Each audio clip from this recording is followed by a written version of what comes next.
Good evening. Let's call to order this regular meeting of the Belvedere City Council. Our second order of business is the roll call. Madam Clerk, can I ask you to proceed? Councilmember Cooper. Councilmember Wilkinson. Present. Mayor Lynch. Present. Councilmember Mark. Here. Councilmember Chemnitzer. Here. Thank you.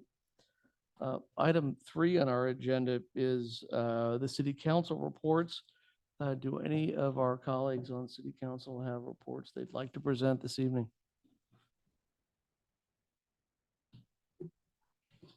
I'm not seeing any. All righty, thank you. Next item is 3B. That's our city manager report. Mr. Zadnik. Thank you, Mayor Lynch. I do have a few words to say later this evening, but nothing at this time unless there's questions. Thank you. Any questions for Mr. Zadnik, notwithstanding the brevity of that report? All right, seeing none from my colleagues, we'll open it up for public comment. Anyone here who wishes to quiz Mr. Zadnik on that report?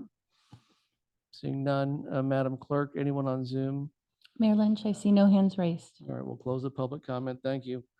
We move to item 3C, which is a presentation by P.D. Stein, the chair of our Citizen of the Year Committee, with nominations for our 2023 Citizen of the Year and Citizen Emeritus presentation. And thank you, P.D., for coming to the podium. Let's make sure your microphones are working. So Is it working? we can hear it. So Okay. should be working on Zoom. Thank you. Welcome. Thank you for the opportunity. 22 previous Citizens of the Year met right here the other night, and we considered all of the nominations for Citizen of the Year and Citizen Emeritus. And we had great discussion, and it was a unanimous choice for Citizen of the Year, for both of them actually, but for Citizen of the Year, with James Campbell. So we respectfully and excitedly present James Campbell as the name, and you all know what his accomplishments are and how much he's devoted to our city and how much he continues to devote to our city and all the environs around it. So we're very excited about James. And our Citizen Emeritus is Steve Block. And Steve is being honored for his deep commitment to our community and to our county over the last 20 years. Some people might not know him as well, but he has made a tremendous amount of contribution both to the council, to the city, and then to the county. So we'd like to present those two people. The Citizen of the Year, the first Citizen of the Year was in 1986, and it was Roger Felton. So just to let you know the fine people that we choose.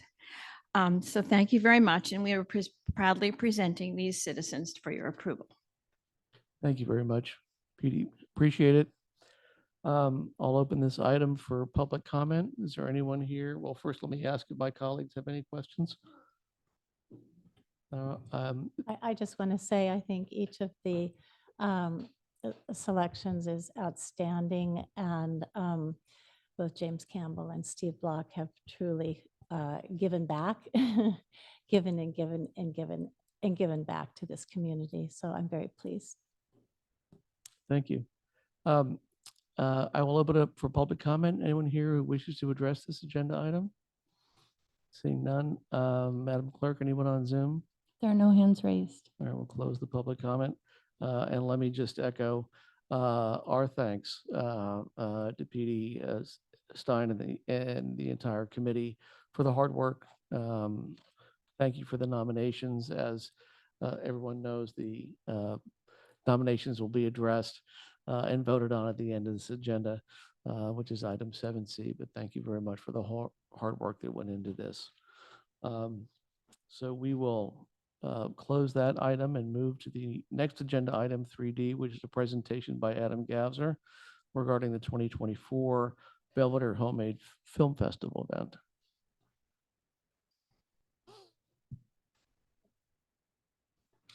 Thank you.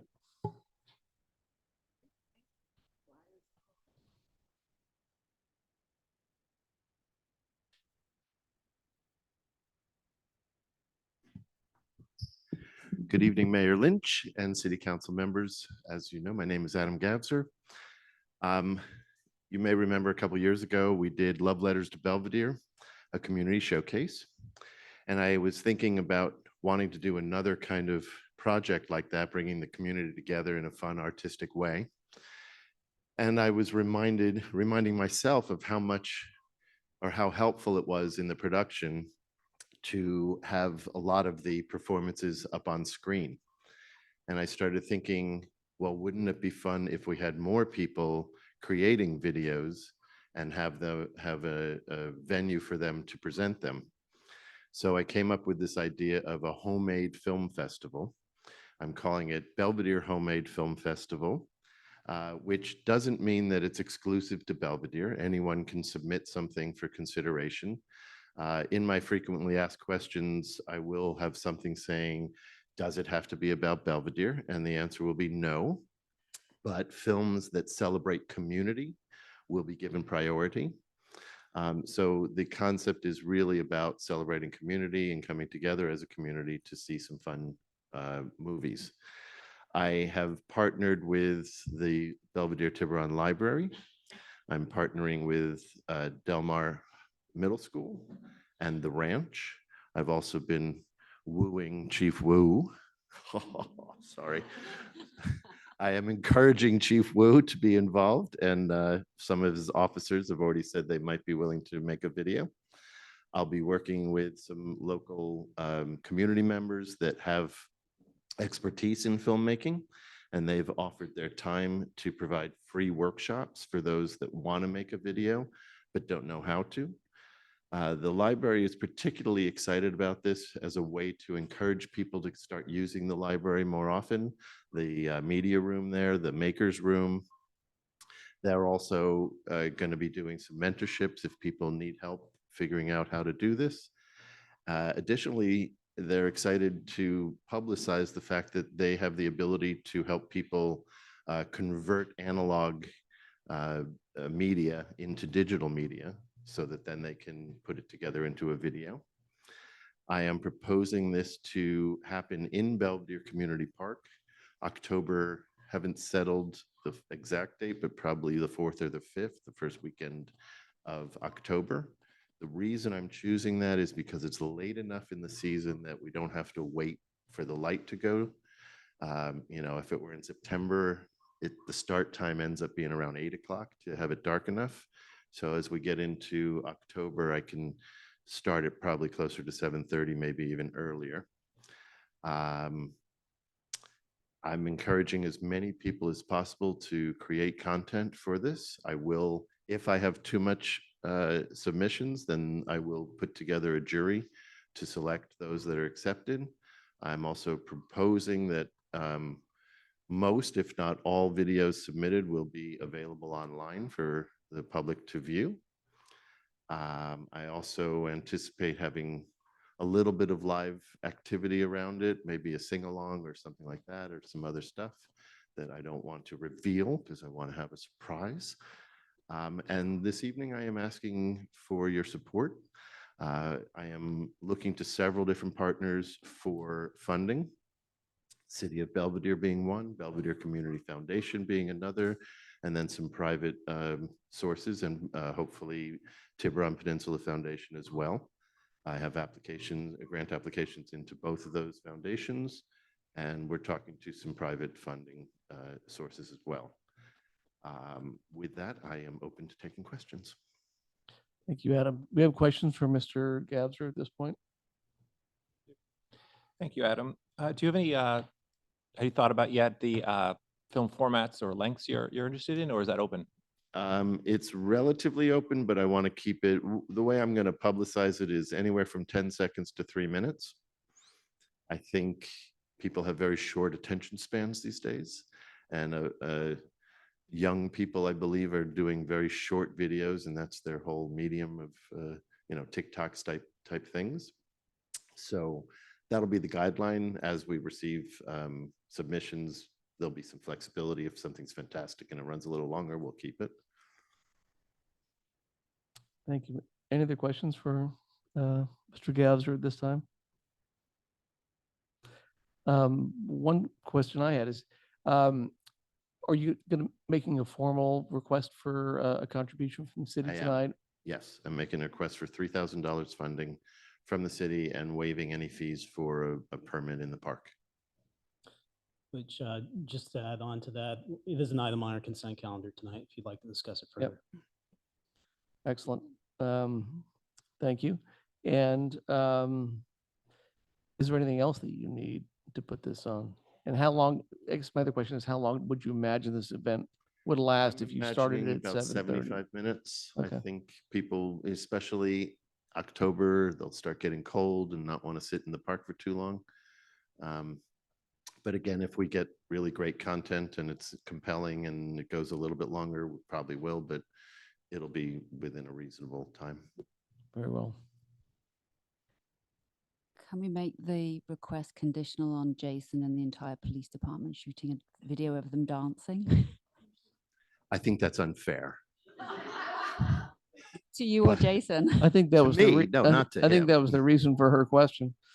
Thank you. I Thank you all. Appreciate that. Thank you for your consideration. I'd like to open this item up for public comment. Is there anyone here who wishes to address this? Seeing none, Madam Clerk, is there anyone online? We have John.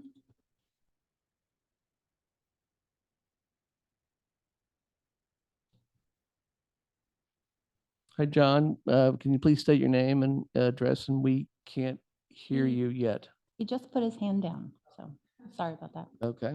Yep. Very well. Anyone else on Zoom for public comment? I see no other hands raised. Thank you. So we will close the public comment on that item, which I think concludes that discussion. Thank you. And we move on to item 3E, a proclamation honoring our Public Works employee Gerhard Laufer. Thank you, Mayor Lynch. Yes, it's with sadness that I report that Gerhard Laufer, our beloved Public Works Superintendent, passed away in late November. Gerhard was one of the city's longest-term employees with a career in Belvedere that dated back to 1989. In a world where government workers frequently migrate from one agency to another, I think it's extraordinary to find someone with this level of dedication. He stayed with the city for 34 years, and we would gladly accept another 34 years if you were still here with us today. So I and others want to be sure to honor Gerhard's time with our city. In terms of process tonight, we do have a proclamation that I'd like to read into the record and then present to Gerhard's wife, Lydia. Council, and then the public, if they would like, will have an opportunity once we're done to speak.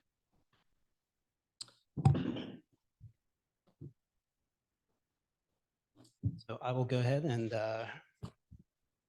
read from the front.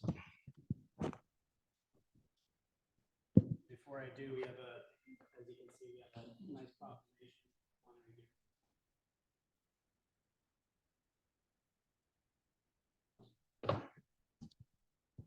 So Olivia, as soon as I'm done, you can come up. Thank you.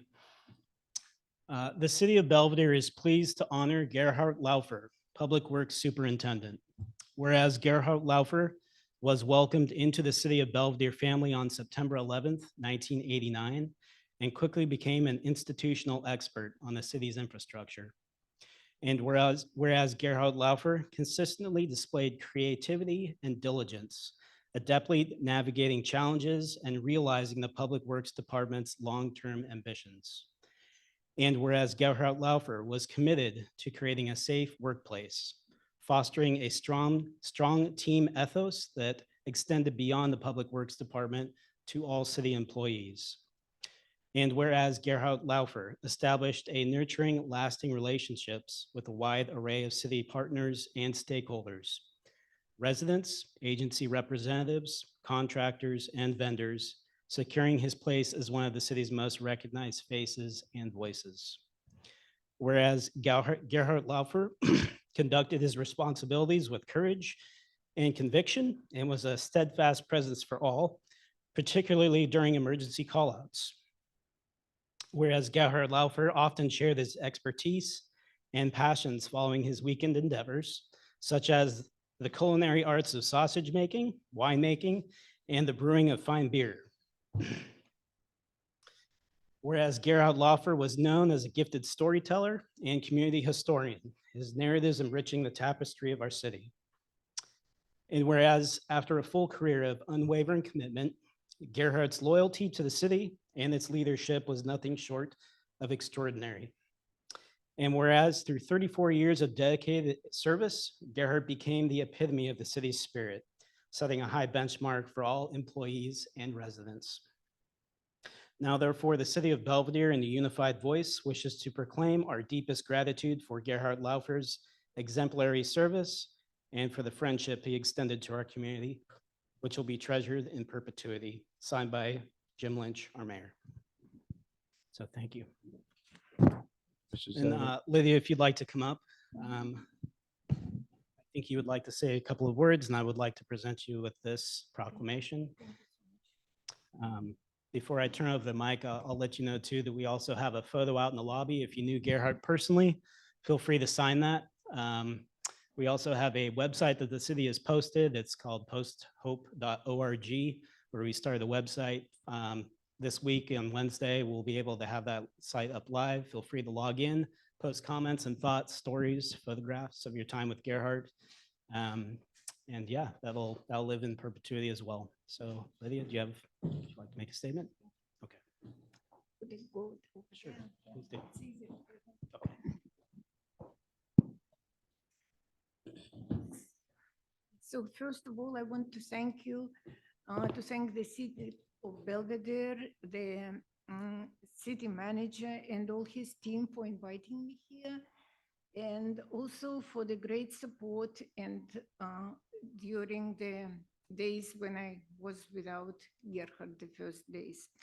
So I should say that his work was meant a lot for him. It was his priority, and I think it was more priority than it was me. So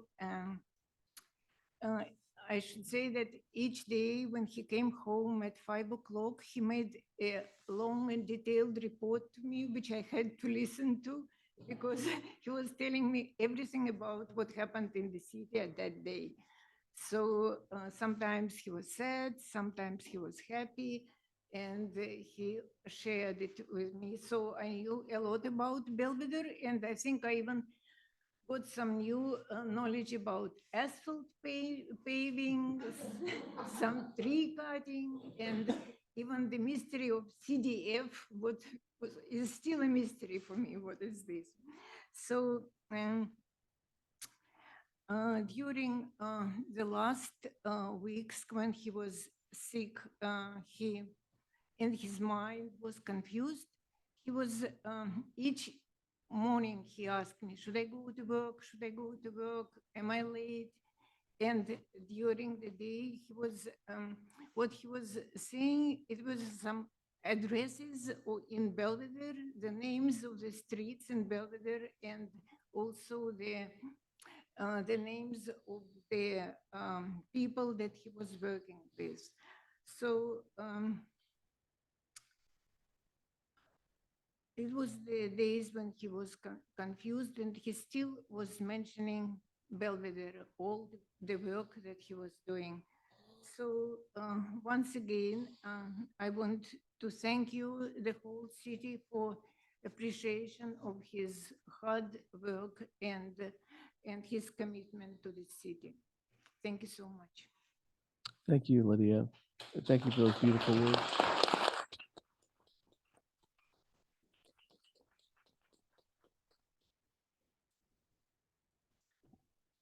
Do we have anyone else here who would like to address this proclamation, Mr. Gavzer or Mr. Nell?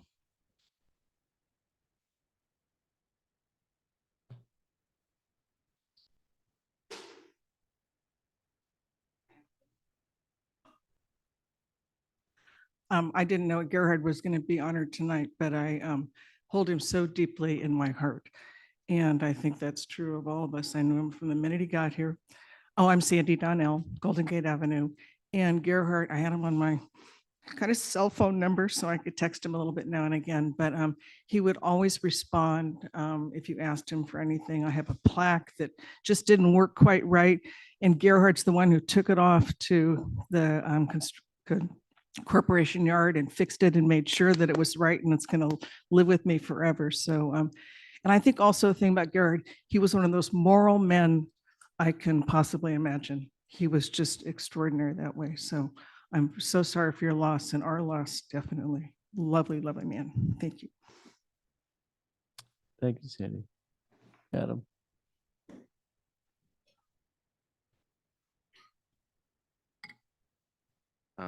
On behalf of the Concerts in the Park Committee, Petey and I want to also express our condolences. He was an amazing, helpful, lovely man that was always there helping the concerts get ready. I also have his cell phone number. He always took a phone call. He'd call me, do you want it over here or you want it over there? And he was just so thorough. And as Sandy said, just lovely, lovely man. So we will definitely miss him. He had a really wonderful desire to follow through, which you don't get these days very much. And he really was so dependable and so sweet about everything, and always like, oh, well, of course I'll do that. Or Gerhard, can you come by and come by the house? I mean, he just was really exceptional. And I'm also extremely sorry for your lost concerts. Well, we all are. Our whole committee is going to be very sad to hear this. So thank you. Thank you both.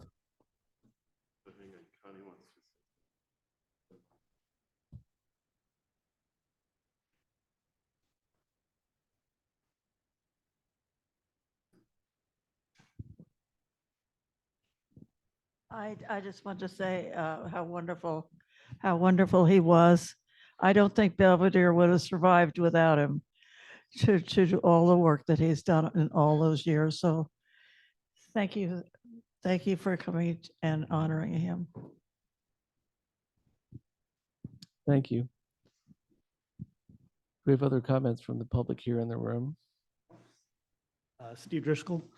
I worked with Gerhard. I started working with him in early 1990 until 2005. I have fond memories of working with him, some hilarious moments together. We shared lots of stories about beer making, and yeah, we had a lot of fun at times, and a lot of difficult times too. But Lydia, I never got a chance to meet you. But he was a wonderful man, and I know he was happy to have you in his life. So anyway, yeah, fond memories of working with Gerhard. Our picture is together in the time capsule that's underneath there. So in 2096, our pictures will be taken out of there. We'll be remembered again. So anyway, thank you. Excellent. Thank you. Is there anyone else here in the room who would like to address this proclamation in Gerhard's passing? I'm not seeing any. Madam Clerk, is there anyone on Zoom? We have James Campbell. Very well, thank you. Thank you, Mayor Lynch. I just want to express my condolences to Gerhard's family. He was one of my first friends in Belvedere, and I'll never forget, I had two dogs. One was a very old dog that kind of hobbled along, and the other was a very cute puppy who normally attracted all the attention. But when Gerhard met me and the dogs, the first one he paid attention to was my older dog. And I always thought that was the sweetest thing. He was such a kind man.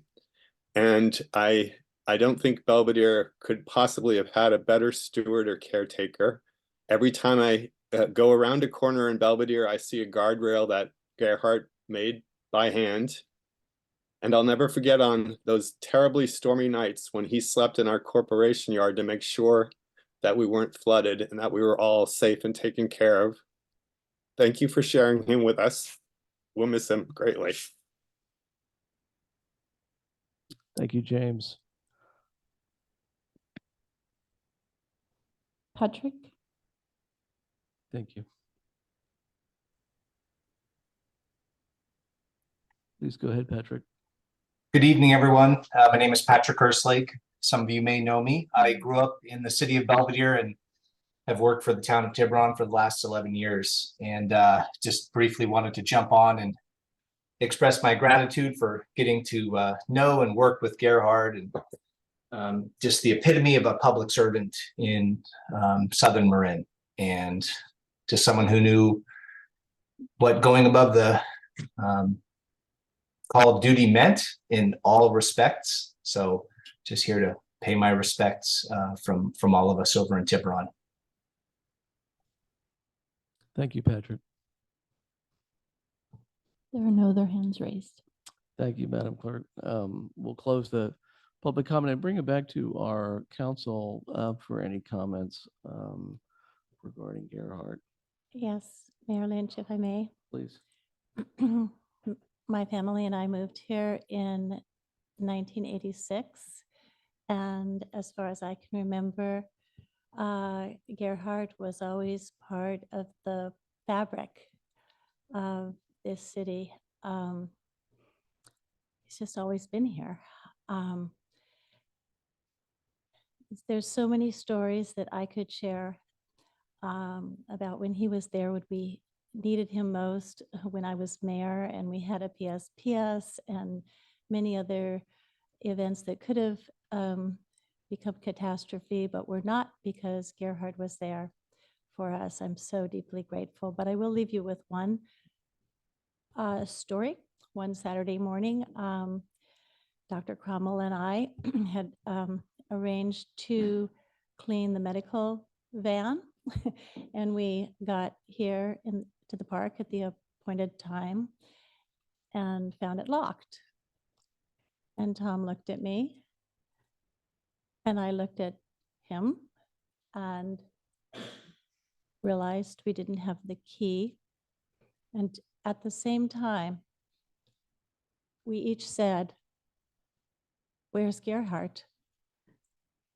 And I'm sure there'll be many more times when we silently or even out loud express, "Where's Gerhard?" In some way, he'll always be with us. And we're so glad you came here tonight to remind us of that. Thank you. Thank you. Yes, thank you. I just wanted to point out that in his role in Public Works, Gerhard was one of the most outward-facing parts of our community. And I think that underscored his connection with the community, that he met with people all the time. We're at their houses. So I just would like to likewise share our condolences and thank you for coming. Thank you. Anyone else? There we go. I'm a recent person to have met that wonderful man, and I'm enjoying hearing everything about him. The only thing I know is every corner you turn, has a touch of Gerhard there. And I also know that every time I walk around the island, he was always there. It didn't matter where I was. He was there waving as he went by, and always so welcoming. And I'll miss that, even though I haven't known him quite as long as everyone else. But we do give you our condolences, and he will be missed in the city. Thank you. Lydia, I'd just like to add on, I'm so sorry for your loss. And it is, I think as Robert pointed out, any employee working anywhere for 34 years nowadays is pretty unprecedented. I know this has been incredibly hard on your family, and I think on the staff here, I've seen how much staff in particular have been so impacted by Gerhard's passing. It's incredible to me that he worked right up until the last minute again, which is not normal in today's world. And he was just an incredible, impressive man. So thank you for sharing him with us. Thank you. And Lydia, let me also add my condolences for the loss. I think you can appreciate from the beautiful proclamation and the outpouring of support throughout the city what you already know, that he touched so many people. The reaction was so uniform and so broad that it's clear that he made a tremendous personal and long-lasting impact on the city. And as difficult as this moment is, I'm glad we at least are able to recognize him and to celebrate him. So before we move on to our next agenda item, I thought we might just each take a brief moment and pause and allow ourselves to recognize and celebrate Gerhard in our own way.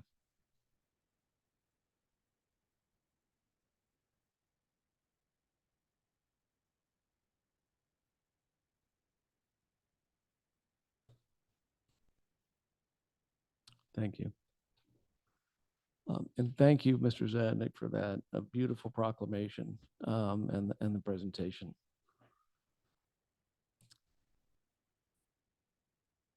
We'll move on now to, well, I'll pause.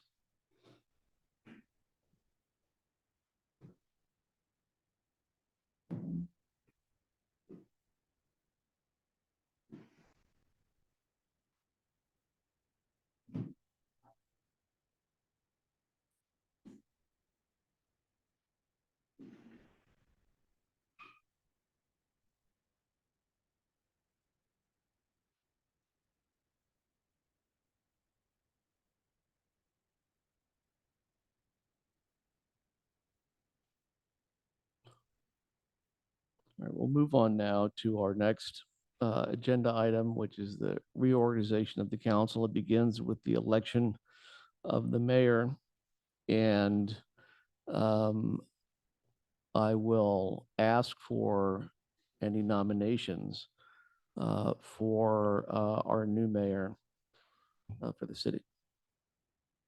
I would be thrilled to nominate Peter Mark to be to take over as the mayor of Belvedere for 2024.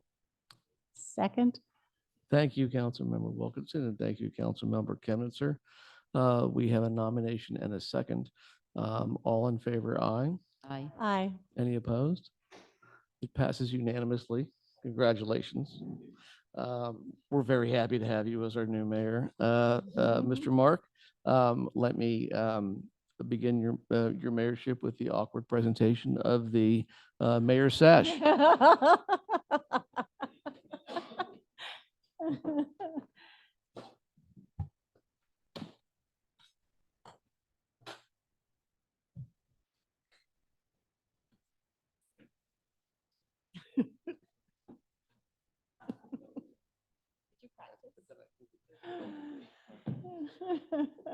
Mayor. Thank you very much. Mayor Mark.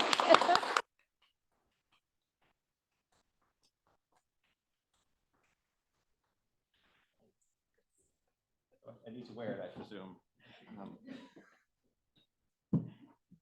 Thank you, Councilmember Lynch. I haven't said that in a while. The next item 4B is to elect the vice mayor. I will now take nominations and a vote for a new vice mayor for this coming 12 months. I nominate Jane Cooper, Vice Mayor of Belvedere, I'm happy to- 2024. I'm happy to second Councilmember Cooper. Okay, we have a nomination and a second. All in favor? Aye. Aye. Any opposed? None. Unanimous election of a vice mayor for Jane Cooper. Do we want to switch seats or? I think we should applaud our new vice mayor. at least.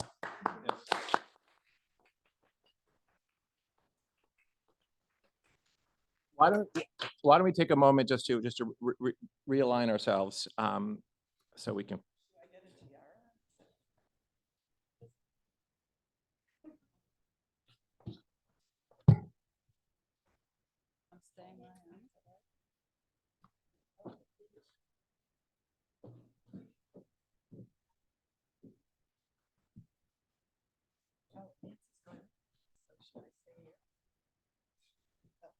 Oh, you want me to? Oh, okay. Sorry.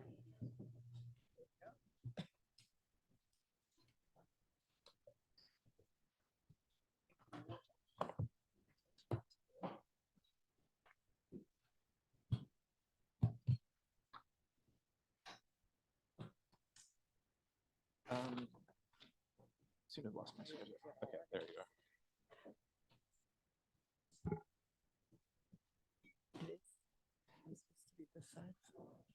Okay, moving on, our next item, item 4C, I'd like to make a brief presentation to the outgoing mayor and ask for any remarks relating to that. So before that, let me.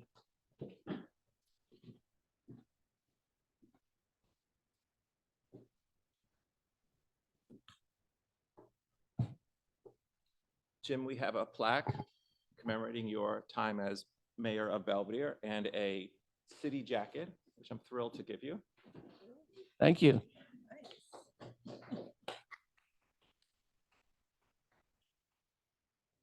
Thank you very much. And I would love to have any comments people would have about their experience with Jim as mayor this past year. Sure, please. Jim, I haven't prepared anything. I apologize. But it has been, it's been a pleasure working with you as mayor this year. It's been a tricky year, as many years are, with a lot on the agenda, and I think you've steered us extremely well through this process. And more than anything, I value that genius legal mind of yours, which has steered us through many things over the past year. So thank you very much for your service. Thank you very much. I appreciate that. Sure, please. Well, Jim, as the newest member to this city council, I want to thank you for your patience and kindness in bringing me up to speed over the year. It's been great working with you.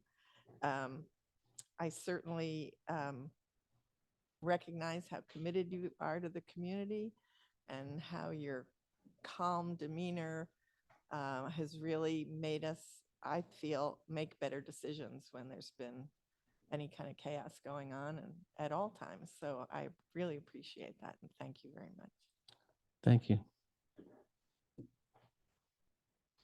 Thank you, Mayor Mark. Councilmember Lynch, I have to get used to not calling you Mayor Lynch. I want to thank you for your leadership, your ideas, and your insights over the last very complicated year on this council. One of the things that makes the time and energy and effort we all put in on this council worth every minute is to get to work with people like you, where we can debate issues that are important to the citizens of Belvedere, lay all options and interests and insights on the table, and come to an outcome that's really, really best for Belvedere. Because you and I attended the same law school, you probably remember this little phrase, and it will come to no surprise. But we were told first year, we were there at slightly different times, but we were all told first year, if you remember only one thing from law school, is that you have two hands, on the one hand and on the other hand. And I think as mayor this year, you took this admonition to heart. There were so many times this year where issues were not black and white. And it was really important to come prepared, which you always did. Thank you very much. But also prepared for the unexpected, prepared to listen to views from the community and each other that might not have been obvious at the outset, and to take those all into consideration, often synthesize those different views for the rest of us, and offer a path to the best outcome. I am so deeply grateful for your leadership. Thank you so much. Yes, thank you so much. I'd like to start by saying that I've had a unique experience with Councilmember Lynch, in that through every step of my tenure and volunteering time with the city, I've been a step behind you. I mean, I'm literally and figuratively joining the Planning Commission, sitting next to you, becoming a vice chair to your chair on the planning commission, following to the city council, and likewise the same as, and it's been both an inspiration and an education every step of the way. So I say that with a great deal of thankfulness and grateful to that mentorship and I think I'm older than you, but older brother philosophy associated with playing that role, and I thank you with all my heart.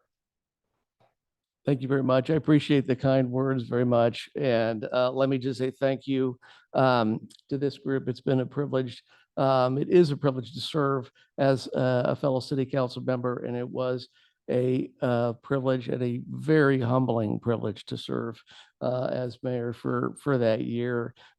It is, and I share this with our community, it is astonishing to appreciate the level of intellect and aptitude and dedication among this city council and the dogged determinedness to dig in immediately on difficult issues, to run them to ground in the way that is considered the best in our collective minds for the city of Belvedere, and to run that in the right process and to do it in the right way.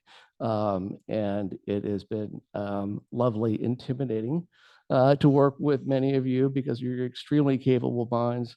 But as a colleague and also as a resident, I am so grateful that this group serves our community. And so thank you all.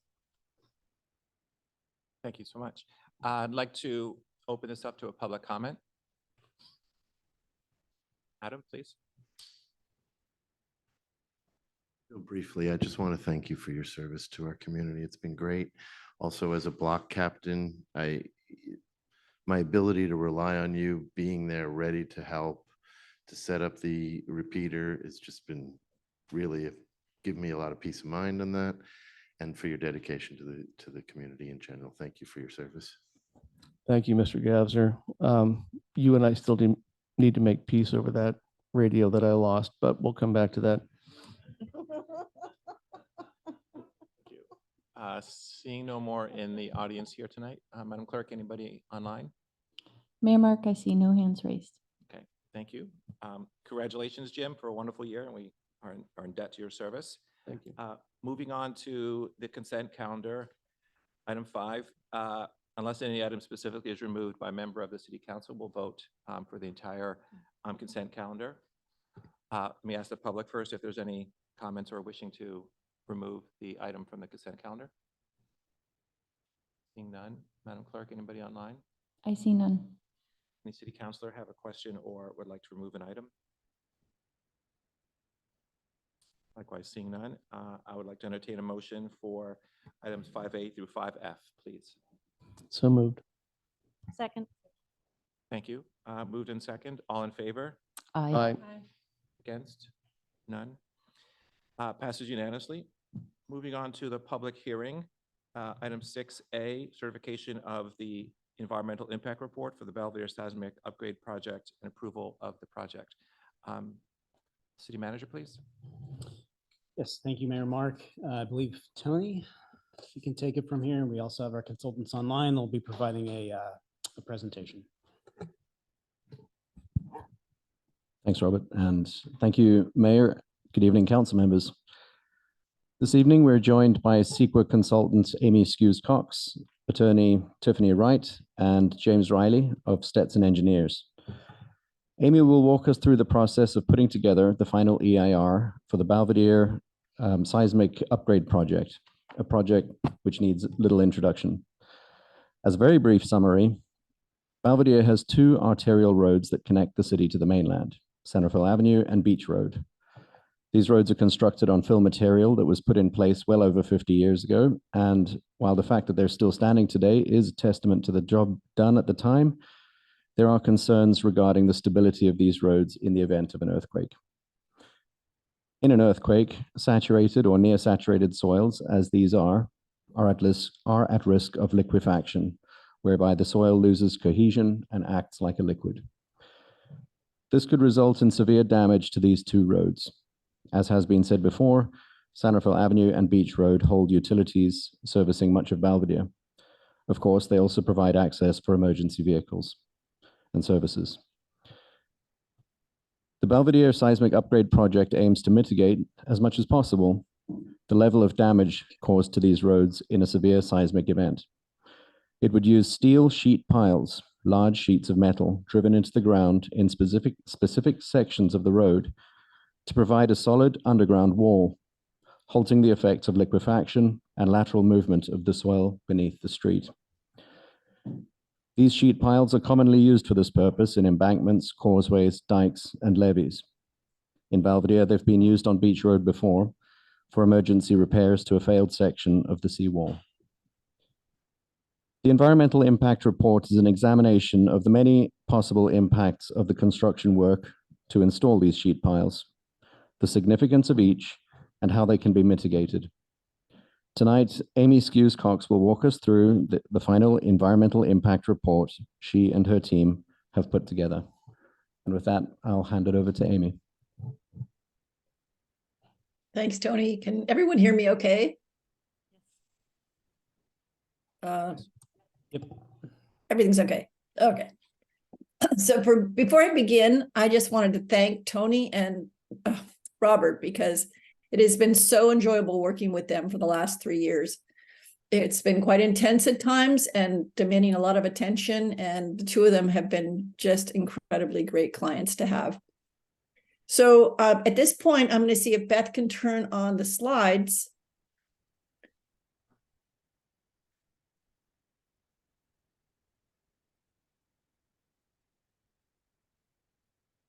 Let's see, can we go to slideshow view? Yeah, that's great. Thank you.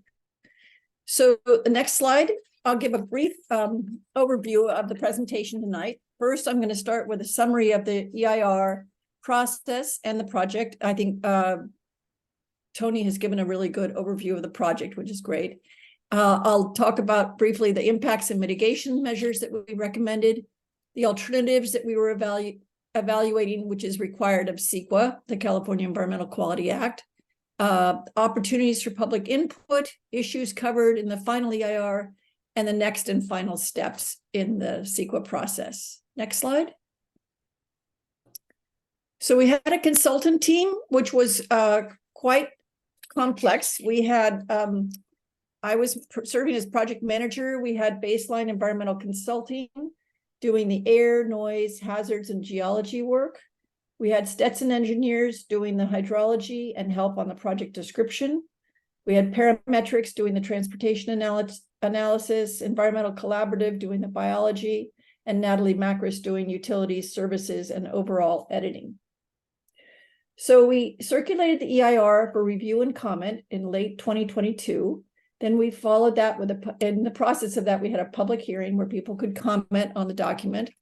We had a final EIR that we prepared, which responded to agency and public comments. And then we had tonight, we are looking for final EIR certification, approval of the project mitigation monitoring and reporting program, and findings.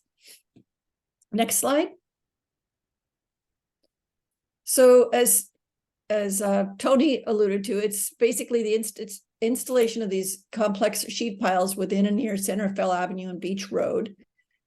Sheet piling to stabilize the levees and provide protection against deformation during a strong earthquake. And by stabilizing those levees, access for evacuation and emergency vehicles would be maintained, and critical utilities buried under the roads would be protected. Next slide. So here briefly, just two graphics to show the extent along San Rafael Avenue, and the next slide is showing the extent along Beach Road. Next slide.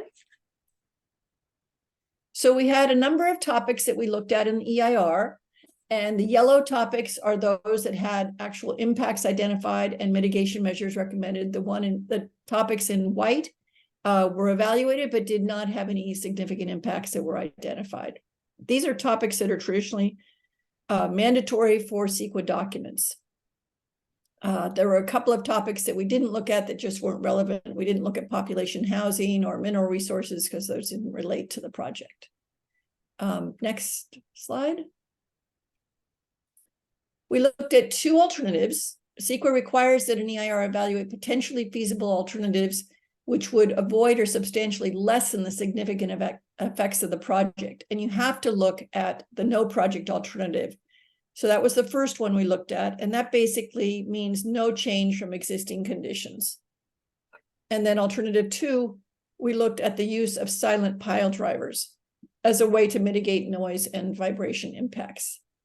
So we identified alternative 2 as the environmentally superior alternative, in addition to the no project alternative. You always have to identify which is the environmentally superior alternative. Next slide. So we had a number of times where there was opportunity for public input. We had the notice of preparation, which was in January of 22. Then we had the EIR, which was in October, November of 22. And we held a public hearing on the 9th of November in 22. And also, I really wanted to mention, this is unusual. The city had this Citizen Oversight Committee, which was formed to review and comment on the draft EIR, and they held 3 public meetings to address the EIR. It was really helpful. I have never seen another city do this, and it was extremely advantageous. So I wanted to thank the city for that. Next slide. So when it came to the final EIR, we had comments on the topics of the draft EIR. Some of these this is just a partial list because there were many issues that some people addressed, but the main ones were, you know, how safe are the evacuation routes going to remain? What protections are there for utilities during construction? What vibration damage? The need for the traffic management plan, which, by the way, we included as a mitigation in the EIR. Potential damage to historic buildings, settlement of soils, adequacy of the noise mitigation measures, biological impacts to bay species. We had a long letter from California Department of Fish and Wildlife, lack of data on subsidence of the soils, and need for outreach to neighbors. And there were definitely other topics as well. Next slide. So there are certain benefits for certifying the EIR now. Some people have asked, well, should we certify it now or should we wait? The advantage of certifying it now is that it can help with permitting down the road. There are going to be a number of permits for this project, and having the EIR in hand as a document to show those agencies is really helpful. It also can help with funding mechanisms. And finally, it may reduce future CEQA work if the project changes, if any project changes occur. It's a solid certified document, and it just depends what sort of the next stages are, but it's very helpful in a number of ways. Next slide. So for this evening, you have a resolution that we've requested that you approve. It includes certifying the EIR as meeting the requirements of CEQA. It includes approving the project, adopting the mitigation monitoring and reporting program. And I'll mention briefly what this is. It's called the MMRP. It takes the mitigation measures that we've put into the EIR and it forms a table that assigns responsibility for each of those measures. It assigns timing. And then there's a column for notes so that we make sure that the mitigation measures are implemented as the project moves forward. And finally, there are CEQA findings of fact that must be adopted. Next slide. So that concludes my presentation, and we're here to answer questions. We have Tiffany on board and we have James on board, so it's great that they can help out. Thank you so much, Amy. Do council members have any questions for the EIR team? Do you want to start? Thank you so much for that clear report, and actually the whole EIR I thought was very readable. I don't really have that many questions. I did want to say that I thought that table you were talking about, whatever, was pretty impressive, because I thought I loved the way it actually tied everything to a date. Other EIRs I've read, I haven't seen that before, and so it seems like it creates a thorough overview from beginning to end, rather than just a list of ways to mitigate, but really caring about how that mitigation happens. I was impressed with all the preparation procedures that were listed, best management practices, worker training, qualified engineers and biologists available. It sounds like to me throughout anything that could happen and any eventuality. One of the questions that came up from the community, which is mostly about the historic residences and how far away the pile driving would be and the impacts. We did hear from 2 residents in letters that there were actually more historic buildings nearby than just the China Cabin. And is that something that you, how do you make those changes to this document? Or is it necessary to make those changes to the document when some of the facts may be off a little bit? So that was sort of my question with that. I think I'm going to let Tiffany address that if it's Okay. okay, Tiffany. Yeah, is that okay? This is Tiffany Wright. I'm with the law firm of Remy Moose Manley, and I was brought on to assist the city in the CEQA review. Our practice focuses on land use and CEQA documents, and I've worked on various EIRs and other environmental documents in Marin County and all through the state. And so I was there with Amy reviewing all the great work that she and her team did. The EIR analyzes, when we're installing sheet piles, the main impact of the project, as you can guess, are the construction related impacts, including pile driving, pile drilling, vibratory drivers, all the various types of getting the sheet piles into the ground. And the EIR has a very detailed analysis of how that activity of driving the sheet piles into the ground could affect the surrounding environment, including to the stability of soils that might be susceptible to subsidence, and to buildings that might experience some vibration. And within the mitigation monitoring program, there are very specific requirements for buildings within a certain distance that numerous steps be taken to ensure that those buildings will be protected and will not sustain damage, including pre-construction surveying, preparation of a vibration mitigation and monitoring plan, setting limits on the levels of vibration that can occur, and then follow-up requirements to, confirm that there has been no damage and that there are that the work has been completed successfully. So even though if a particular building was not called out as a historic resource,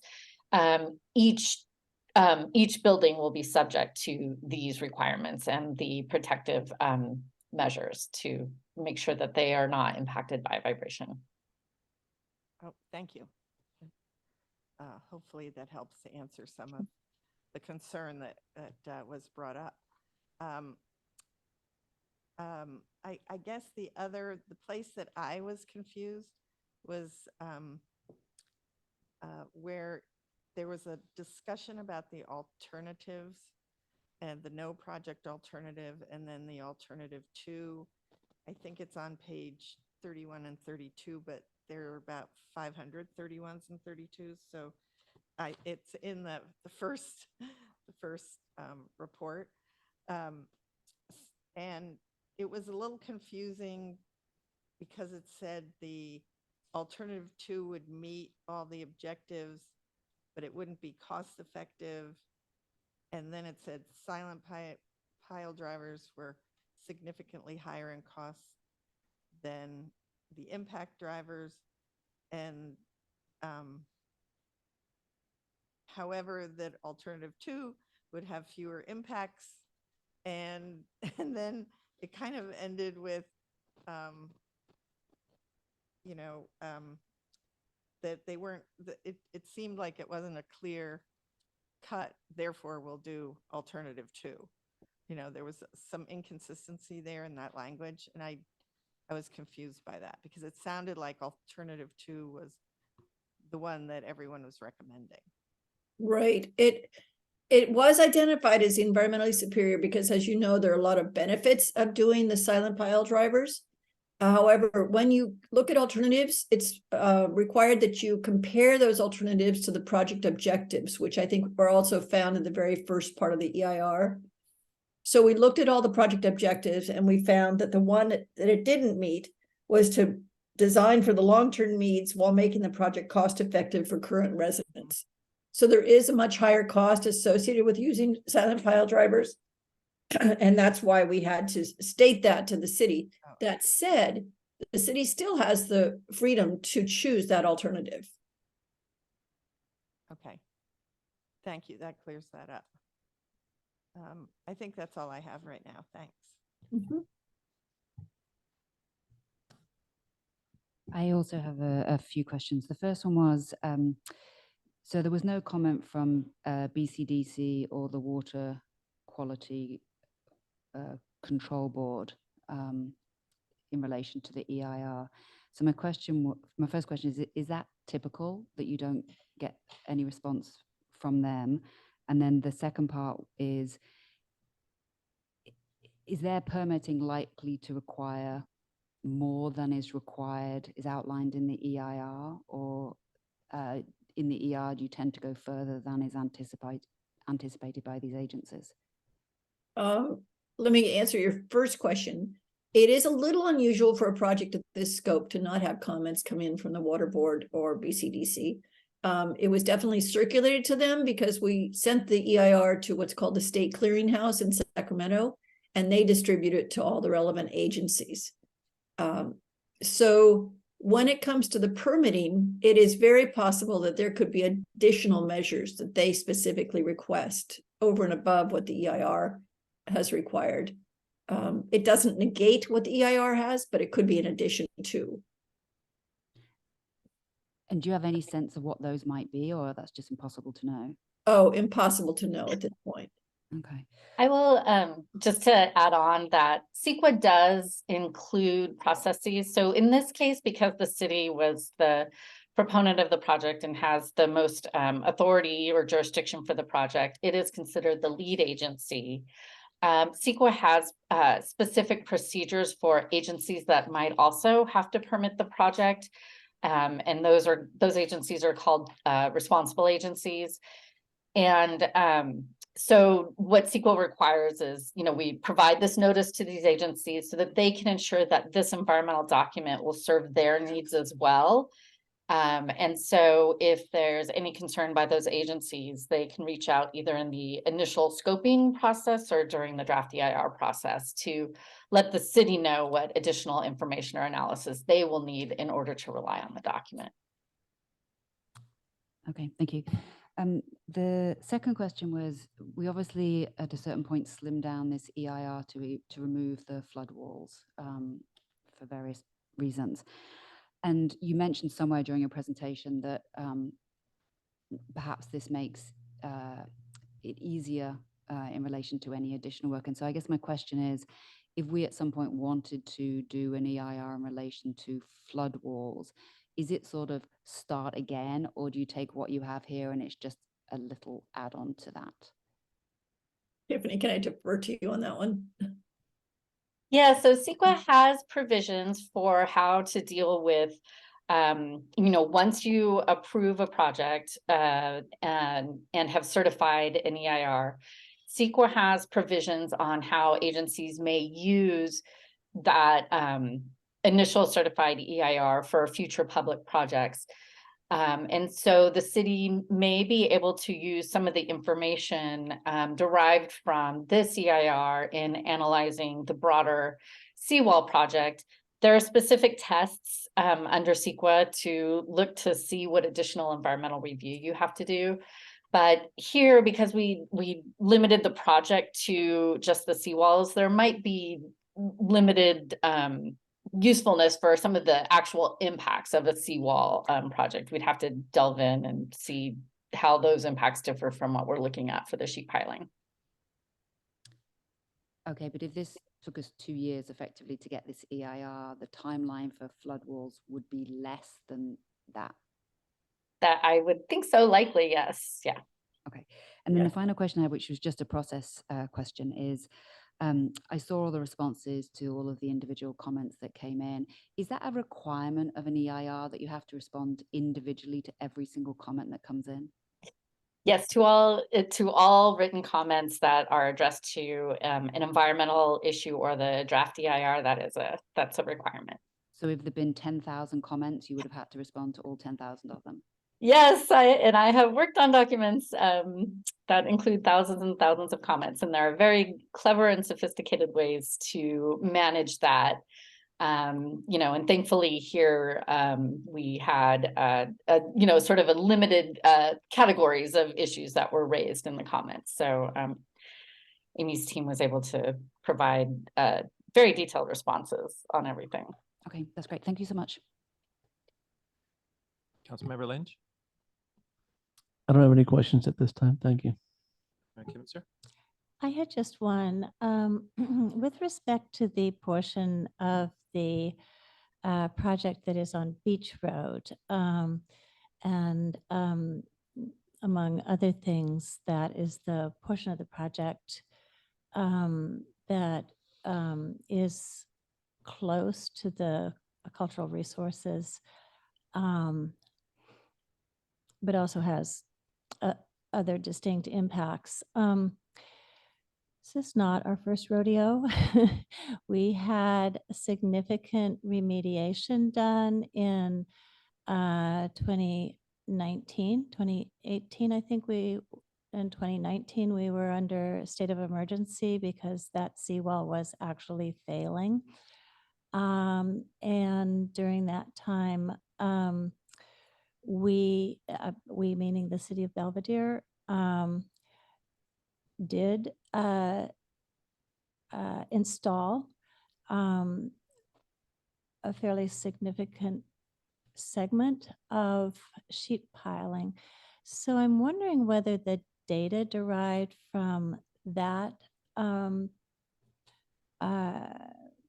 project, which would have some similarities to the activities proposed and evaluated in this EIR, to determine the likelihood of adverse impacts in that particular area. The question is, did we look at any data from that? I don't know if we looked at specific data because, for example, I don't think that a lot of noise monitoring was done, but Robert, I'm not sure if you remember, or maybe James can speak to this. Since it was an emergency action, I'm sure everybody sort of got out there and just started fixing it. But were you thinking, for example, something like noise monitoring or vibration monitoring? Yes, a lot of the concerns raised here are what might happen from vibration, or what could conceivably occur from silent versus vibratory pile drivers. And I was just wondering whether we did have any monitoring or data that would speak to those concerns. Yeah. Councilmember Kevitzer, I can probably answer that. I do recall in 2019 being on site for that emergency repair on several days in a row. We had a consultant there on site, similar to what we're proposing for this project, where we have a pre-inspection during the construction inspection period happening, and then post-inspection happening. Yeah, we had the same things going on for this project, for the project in 2019. I think what's interesting is that those sheet piles that were installed on an emergency basis were very close to the China cabin, within 12 or 15 feet from the perimeter of that building footprint. Obviously very nervous in terms of the consultant being on site and monitoring that. Thankfully, there was no damage that was observed to that building. So to your point, yes, we do have some data, in terms of a data set that we could, potentially point to, that's something I can look into for this project going forward. But thankfully, that didn't cause any damage to the China cabin.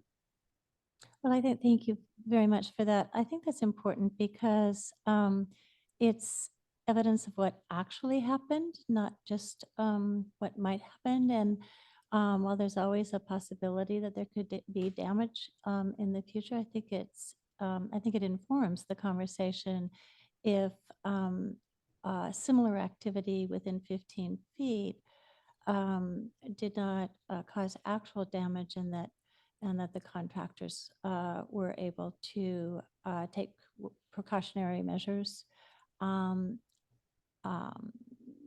a point of view of common sense and also observation of real-time circumstances. So I think that's very helpful, and I think it validates some of the mitigation measures that I read in this particular report with regard to those cultural resources. So thank you. Thank you. Excuse me, Amy, just two quick questions. First one relating to what we just are speaking about, what we are just now speaking about. Notwithstanding the opportunity to repair and the flexibility associated with emergency work, I would imagine that one of the benefits of approving this and getting this certified is the scope of additional work, and we would have those mitigation and monitoring programs in place should we need to do emergency repair work right away. Yes. Okay, thank you. The second, I understand the resolution certifying the EIR and the adoption of the mitigation monitoring and reporting programs and the findings of facts. Can you further describe the approval of the project? Because we're certainly not approving from a design review perspective or a schedule or funding. So can you describe what approving the project means tonight? Amy, would you like me to cover Sure. that? Thanks, Tiffany. Yes. So under CEQA, the definition of the approval of a project, an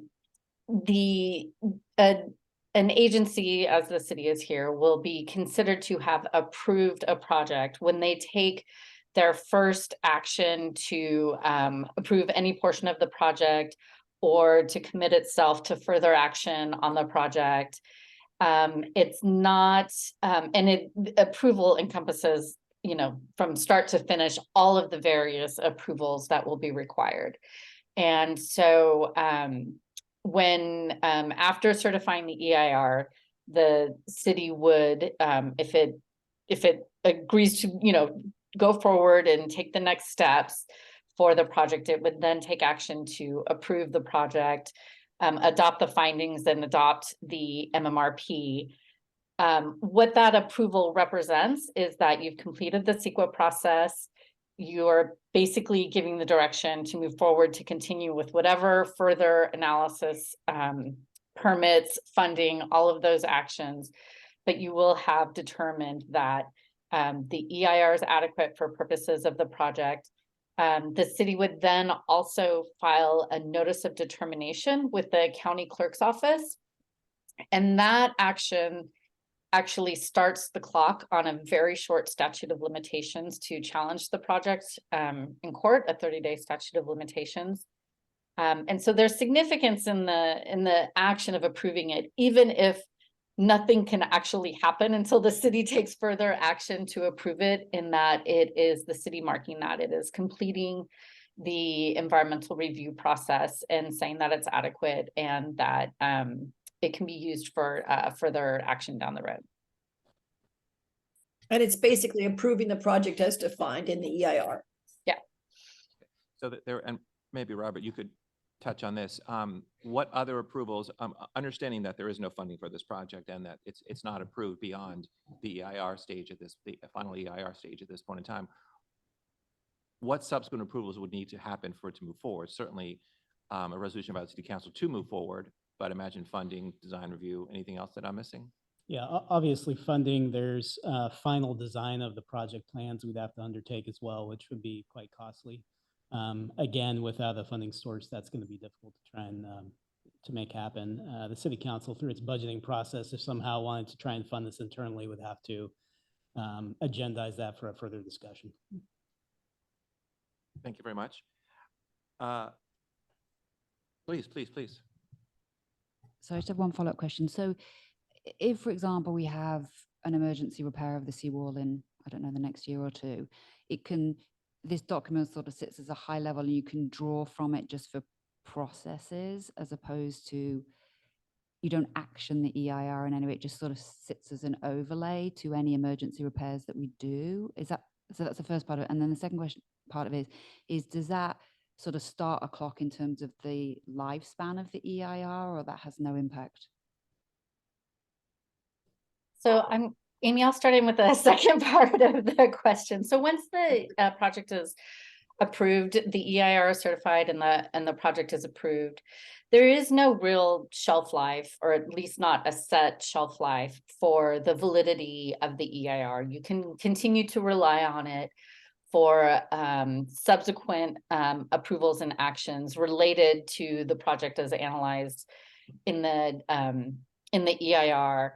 And what CEQA says is if there are further subsequent discretionary approvals, you are required to undertake further environmental review if those changes to the project or changes in the circumstances of the project could create new significant impacts that we didn't analyze before. So it's a much narrower question than analyzing all of the environmental effects.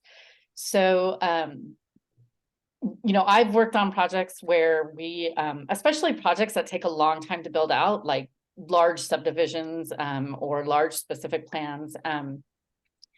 I've worked on projects where we have EIRs that are 20 years old that we are still relying on as we move forward with all the steps to implement the project. And with an environment that is unlikely to change significantly, I think this EIR, I think it will have a long shelf life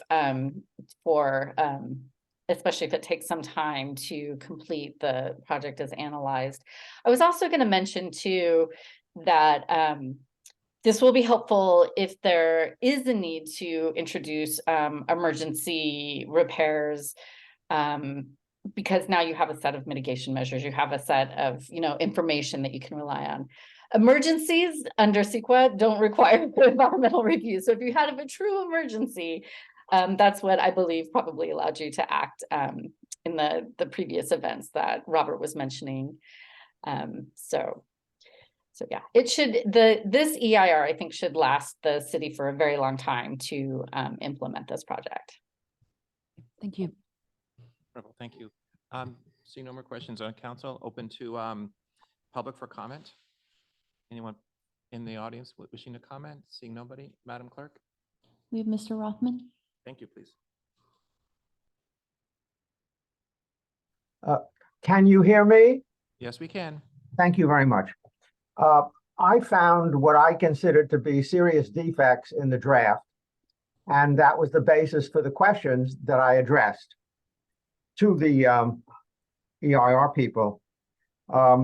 Just to mention two that I don't think were dealt with in the final was they said that the pipes might break, the sewer pipes and the water pipes might break in the event of an earthquake, and yet you have testimony, written testimony from the sewer district and from the water district that their pipes were the strongest pipes that were known. I won't go further, but that was a defect, and it wasn't at all addressed in the final EIR. Now, what you've got here is a project that, well, it isn't going anywhere, and you know that, and everybody knows that. If it was going somewhere, then what would happen, as distinguished counsel may not have mentioned, is there would be a lawsuit by the people who felt that the final EIR was not adequate. Now, there will be no lawsuit in this case because there is no project, and no one's going to go to court to challenge something that isn't going to take place. I just wanted to give you that observation. One of the things also was that a certain amount of money was allocated for the project, and yet when you look at the draft EIR and the final EIR, and you realize that they're going to be driving piles actually on the house side of San Rafael Avenue, right where the homes are, And you had the testimony of the people that say you do anything over there, their docks collapse and everything. And yet the say, well, if there's damage, the city will pay for it. That's what the draft EIR said, and that's what the final EIR said. And frankly, that doesn't make sense when you have a fixed amount of money. But there will be no lawsuit because there is no project. Thank you very much for your attention. Thank you, Mr. Hoffman. Closing the, I'm sorry, anybody else, Madam Clerk? Jill Barnett. Okay, sorry, thank you.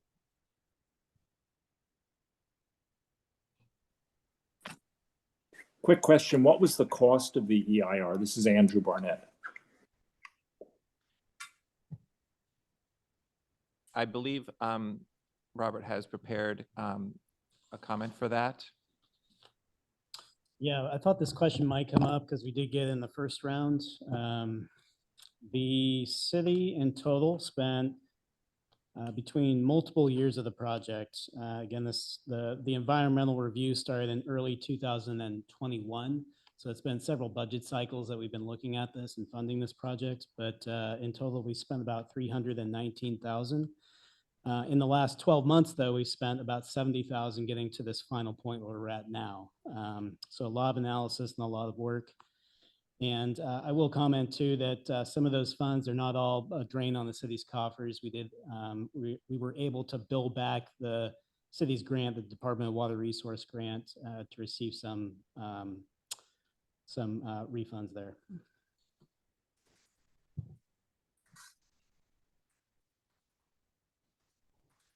Do you have further comment? No, thank you. You're welcome.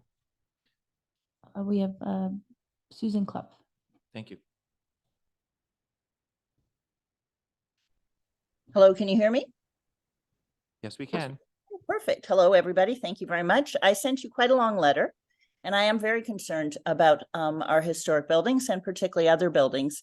I do remember the two projects that happened over the last couple of years, and I know Robert was out there. But I live about a half a block from Beach Road on Peninsula, and we did feel the pilings going in. My understanding is that project went quite well. I did not see any vibration monitors down our street or along the way, but perhaps those were there. But we did feel them, and we have had quite a lot of subsidence on Peninsula. As you might know, if you happen to follow SANI 5, the Peninsula pipes underneath Peninsula Road and those connections are particularly bad. And the soil is very subsident on that side of Beach Road. So I'm very familiar with that. My recollection is also, I'm a history buff and a landmarks volunteer, is that the China Cabinet had to replace one of their piers last year. And that there are several others, if you look at them, that are kind of wonky.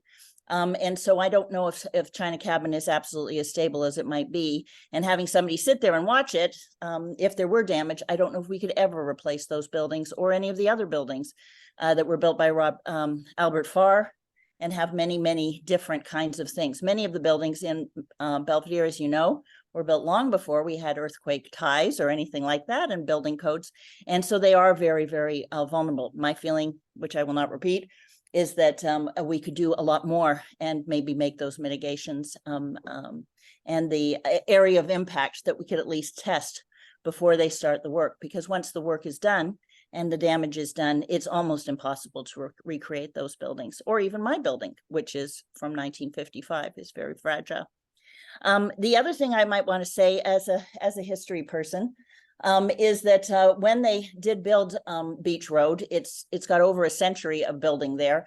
And when SANI 5 came through just recently, that they to put down the pipes, they found that the most difficult project they have ever done, and that they found creosote piles, they found black goo that had to be specially tested, that was some sort of historic pollutants, they found gravel, they found all sorts of things. So while I've looked at those tests, and I'm certainly no expert, I would certainly think that all of those materials would act differently. And it's quite, you can't really use averages from other places because we have water on both sides. Anyway, my thought is that if you don't have to certify this right now, I think maybe we could get some more information on all of this project and get it done. And that I would really like you to do a little bit more of the work as opposed to later, as part of the mitigation, so that we actually know what we are mitigating. Thank you for your time. Thank you. Mayor Mark, there are no other hands raised. Thank you so much. Close the public comment period and bring it back for discussion. Once again, just remind everybody, we have the resolution to adopt both certifying the EIR, approving the project, adopting mitigation monitoring program, and finding the facts. Commissioner Lynch, would you like to begin with some comments? I don't have many comments to add to the staff report. My understanding is we're looking at Exhibit H, which is the resolution with the findings that are behind that. My only questions, I think, relate to comments, Mayor Mark, that you may have been alluding to. This is second page of Exhibit H, which is, the question really is, what is this city council finding right now tonight by passing this resolution? Under the numbered second paragraph on page 2 of Exhibit H, there are 3 necessary findings. The second is that it was presented to the city council, which has considered the information contained therein. And then C, or number 3, reflects the city's independent judgment and analysis. And it's not entirely clear to me what the distinction between those 2 things is, but if it's, if it reads the way it normally would be understood, my sense is that this draft accomplishes those things. And I don't know if there are questions or a debate around that, but that was the one question that stood out in my mind. But I think I'm comfortable with the way it is presented and reads. Thank you. Councilmember Kimitzer?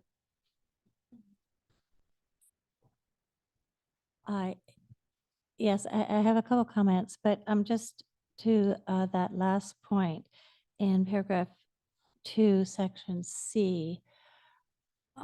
Let me give my understanding, and staff tell me if it's right or wrong.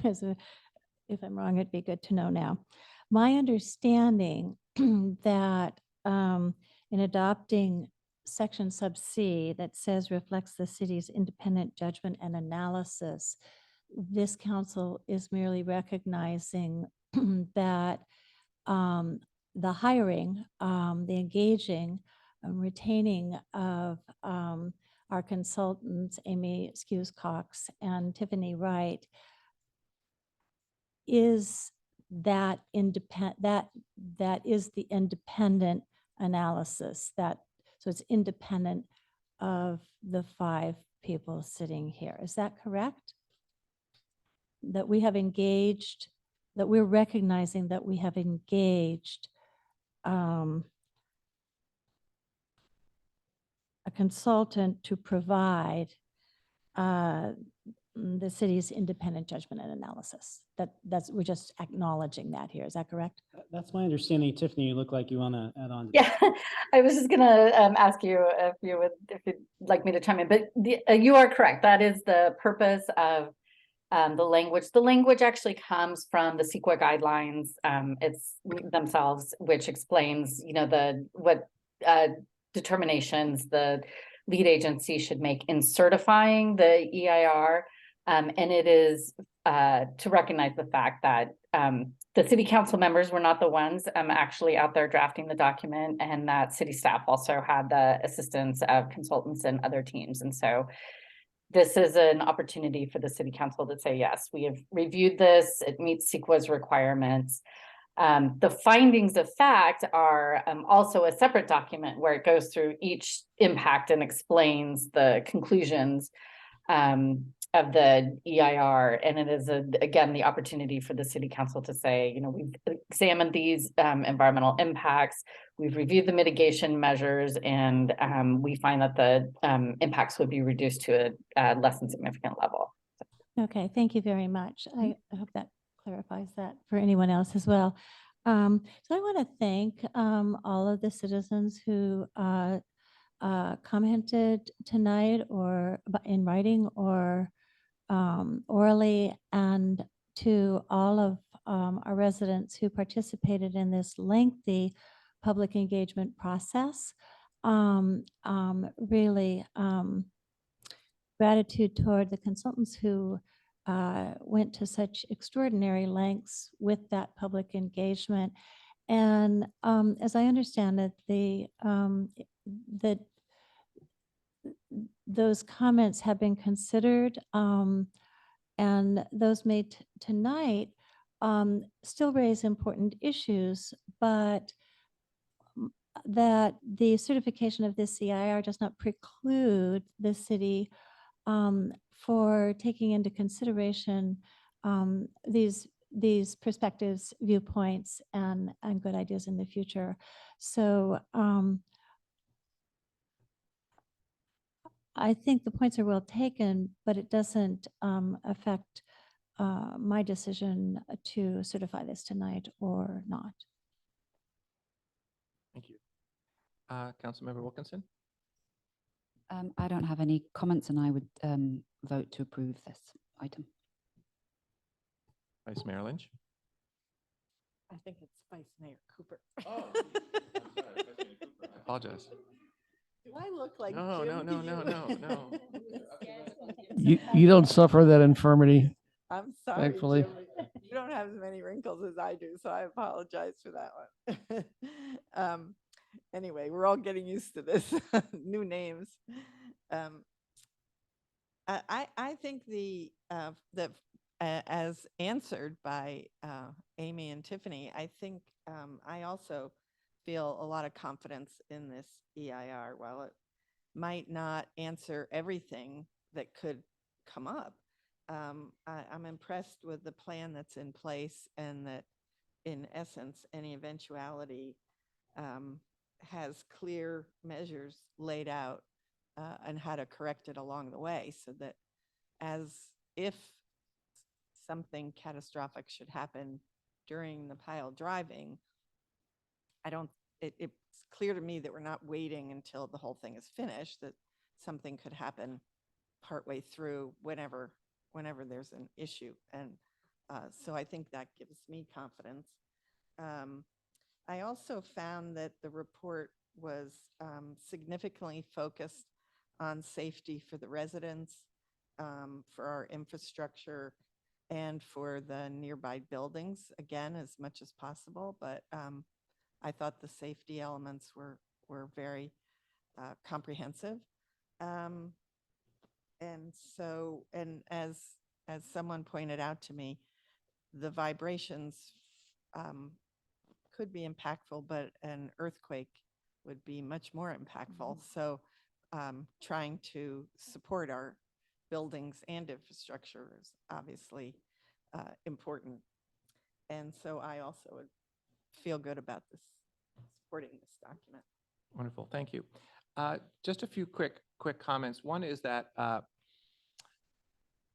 I think both Amy and Tiffany brought this up, that the final EIR, one of its primary values isn't identifying and addressing any potential occurrence, but laying out the roadmap for how the city would monitor and address any potential or most identifiable impacts, and how the city would respond to those. And I think this document does a very good job of that. There's also two procedural findings I'd like to point out. One is that this does, as has been brought up tonight, reflect an independent judgment on potential impacts for the project, which I think is valuable for the community to understand and acknowledge. It also makes it clear that any significant impacts associated with the project, that the mitigation measures become a legal condition of the project approval. It's not a subjective choice a contractor or the city would need to follow. It becomes a legal condition for that. And finally, I would just like to, Amy, you mentioned the Citizens Committee that worked on this review. I'd like to second that. Thank you for that. I'd like to also recognize the fact that Councilmember Wilkinson inspired that choice to go that direction, and I'd like to thank her for that. The members of the committee, John Carapiet, Tom Graff, Carolyn Hanson, Glenn Isaacson, Nick Markman, John Tantum, and John Talachek did a wonderful job digging into this and providing a great deal of review and comments that were well addressed in the final EIR. Thank you to all. With that, can I entertain a motion for the certification environmental impact report for the Belvedere seismic upgrade project? Yes, Mayor Mark, I move that we adopt resolution number 2023-49, certifying an environmental impact report approving the Belvedere seismic upgrade project as defined in the report, adopting environmental findings, namely, and I think we should call out the findings we're making tonight, as set forth in paragraph 2, that A, the document has been completed in compliance with CEQA, B, it was presented to the City Council, which has considered the information contained therein, and C, reflects the city's independent judgment and analysis. Further, moving to adopt the mitigation monitoring and reporting program in accordance with the California, in accordance with CEQA. Thank you. All in favor? Oh, sorry. Do we have a second? Thank you. All in favor? Aye. Aye. Any opposed? Seeing none. Thank you, Amy and Tiffany. Wonderful presentation. I know that was a big lift. We really appreciate all your efforts with that. Thank you very much. Enjoyable process. Yeah. Thank you so much. That concludes item 6A. Moving on to other scheduled items. 7A, discussion of policies regarding the issuance of revocable licenses.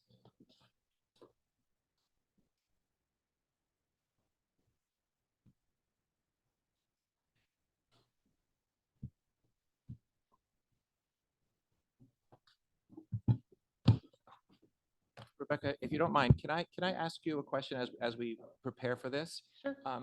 You've laid out in the report have laid out a number of points that you wanted consideration and comments back.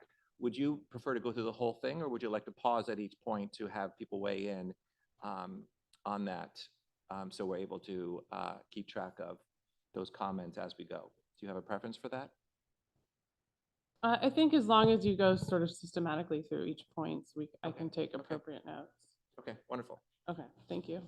I have a brief little verbal presentation for you. Thank you, Mayor Mark. At the council retreat this year, it was requested that staff bring forward a discussion about city's revocable licenses policies, specifically a review and discussion related to Administrative Policy Manual, sections 11.7 and 11.8, concerning revocable licenses and dock leases.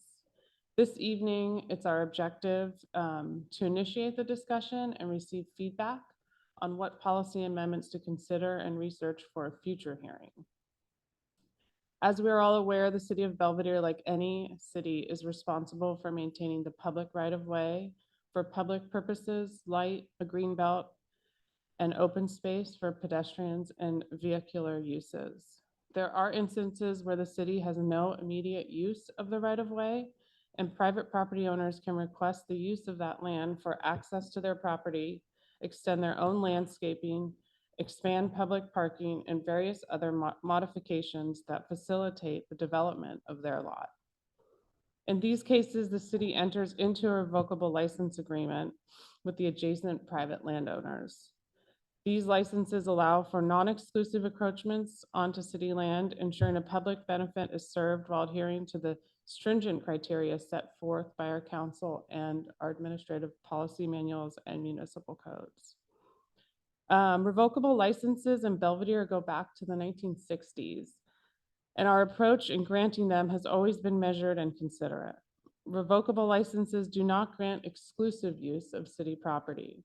They can be revoked at any time should the need arise by a majority vote of this council. This flexibility ensures that the changing needs of our city are realized and considered. Revocable license policy guidelines assist in the determination of granting these licenses. Factors include the necessity for pedestrian and vehicle access, enhancement of the aesthetic qualities through landscaping, creation of off-street parking to alleviate congestion, and the protection or enhancement of public safety, among others. However, as with this policy of this policy of this magnitude, challenges and ambiguities persist. For instance, there's a growing concern about the difficulty in reclaiming licensed land, especially when significant improvements have been made by licensees. There's also a need for clearer guidelines on issues such as the use of gates and fencing on city land, and the management and enforcement of landscaping requirements to preserve public views and privacy. Particularly concerning is the area known as the Strip along Belvedere Cove. While we have maintained a strict policy of no private structures, the need for a more comprehensive definition of private structures has become evident to ensure consistency and fairness in our approach. As we delve into the issues, we may also want to consider the possibility of leasing portions of city land in unique circumstances where a revocable license may not be appropriate. This approach could provide a balanced solution, ensuring the city's interests are safeguarded while accommodating the needs of our residents. In conclusion, the review of these policies is not just an administrative task. It is a reaffirmation of our commitment to the well-being and safety of our community. Your insights and directives today will be helpful in refining these policies, ensuring that they serve the best interests of Belvedere. And with that, I can take questions. Thank you so much. Any questions? Councilmember Lynch? Thank you. I have a few. First of all, Ms. Markwick, thank you for this report. Thank you for raising this issue. I think there is a lot of work to do here. And thank you for framing it at the outset by saying this is a discussion point and that there's more to consider. I think the complexity here is, well, it's well understood by you. And it's driven really by the many licenses that are all over the city and that are applied in different ways and vary in magnitude and so forth. So I have a number of questions, but let me just start with one and then I'll turn it over to my colleagues. You said that the revocable licenses do not grant the exclusive use of the covered land or property by the licensee. And I'm not sure I quite understand that. I mean, we get down later into gates. If somebody builds a fence and puts up a gate, that's a pretty exclusive use of that land for, by the private landowner or licensee. And it does exclude, I think, practically, the use of that land by the public. And are you saying that the reason it doesn't grant exclusive use is because it's revocable? Is it just the revocability that makes it non-exclusive? Yes, in terms of a fence or gate that essentially makes it look like private property. Right, so you could revoke the license and make the property owner tear down the gate, tear down the fence. Correct. That's your point. Okay. But I think that point right there as a primary jumping in point is something that needs clarity because the fact that it's revocable, to say that it doesn't allow a property owner to have exclusive use over that land and to exclude the public is either in conflict with or redundant of the fact that it's revocable. I mean, the fact that it's revocable means you're not giving them a permanent, irretrievable property right. But allowing someone to put up a fence and gate it off pretty much excludes the public unless and until the license is revoked and that property, or then the fencing and gating torn down. Yes, unless there's an opening and if it's a gate and you can open it, then presumably it is not private property, it is the public right of way.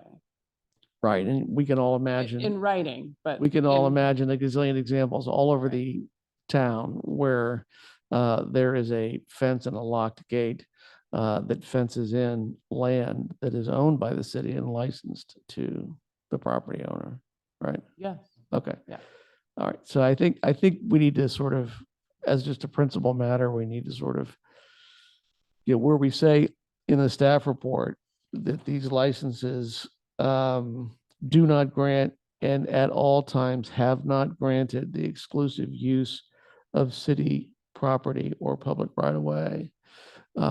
That needs to either be changed or mean something different from the fact that the license itself is just revocable. I'm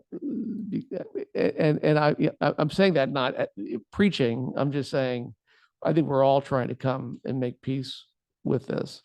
So I wanted to just get your reaction to that. I would agree, and I think that's, one of the reasons we're here tonight. Right. Okay, is to- good. And, that's why we brought up the idea of a lease, right? This might be a good example of where a lease would be appropriate. Well, then I did have a couple other questions, but let me just jump to that one and then I'll stop. Would the I do like the idea of a lease or at least discussing it, but would that itself be revocable?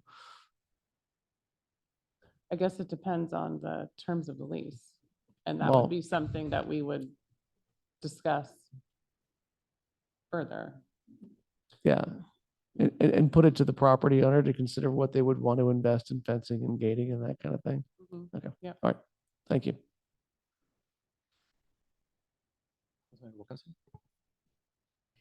Can I wanted to follow up firstly on Jim's discussion there.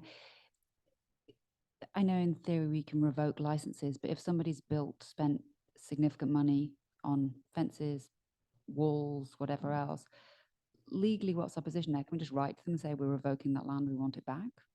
Are they not going to sue us? Andrew. Yeah, I'm not. I'll do Don't my worry, Brooke. best. That's Well, not- at the end of the day, I don't think we can control anyone's willingness to sue the city. Sure. But every license does say that it is revocable, to my knowledge. Yes. And that any improvements stated on there can be removed at the city's request and must be removed.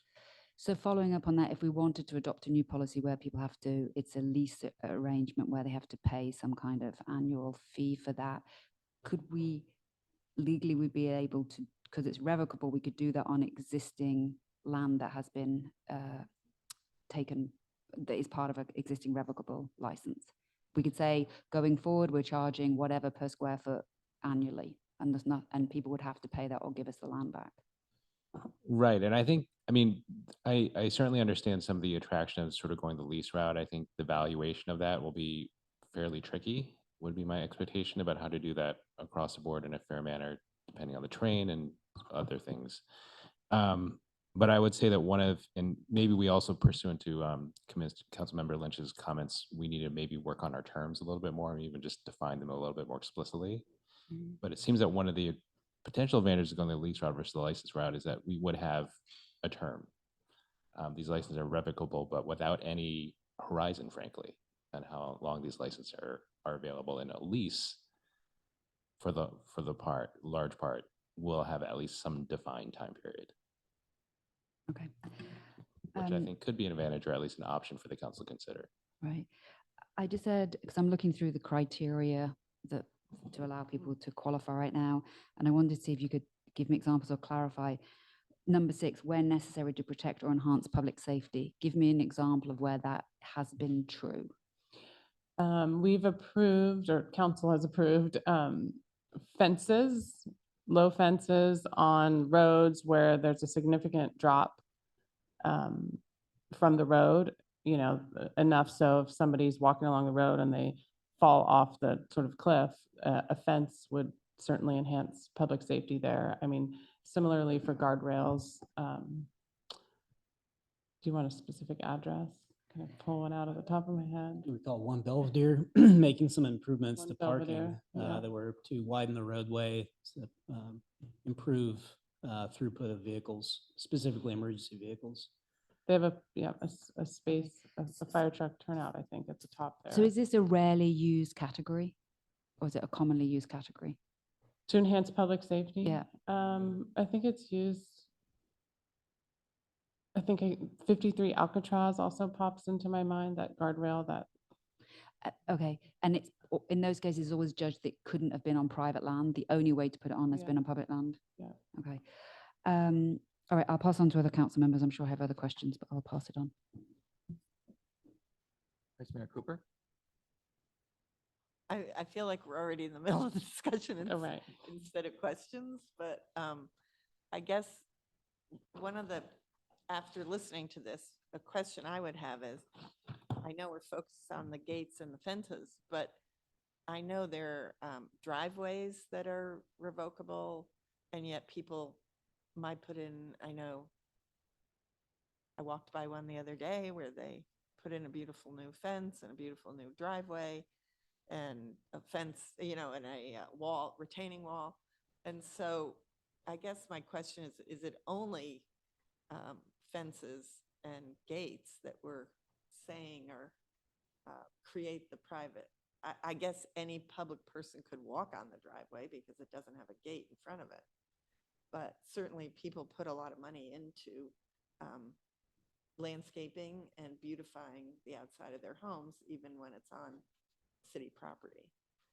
So it seems like we're crossing different meanings, like Jim was saying. And then also it's unclear to me, are we only talking about like Corinthian Island and Belvedere Island? Because the flats seem to have very different requirements, and maybe it's just where the property lines are that make it seem so different. So I wasn't sure if it's all over equally or if there are differences. We're looking at it holistically amongst the whole city, but I think where we run into sort of more discussion on these tends to be on the island in Corinthian because of the varied terrain, right? West Shore's flat, Lagoon's flat. It's a little more simplistic down there, and things can be pulled back and trash enclosed, there's not a Right, there aren't 10-foot the drop sheer from the drops. road. And Yeah. so it might, quote unquote, is a little bit easier down here, but we are looking for discussion on Okay. the whole policy. So sticking to questions for a moment. Yeah. You want to go ahead, Councilmember Kemser, please.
I'm sorry, my microphone was off. The height of a hedge is not maintained at the low height, thereby impairing the public views.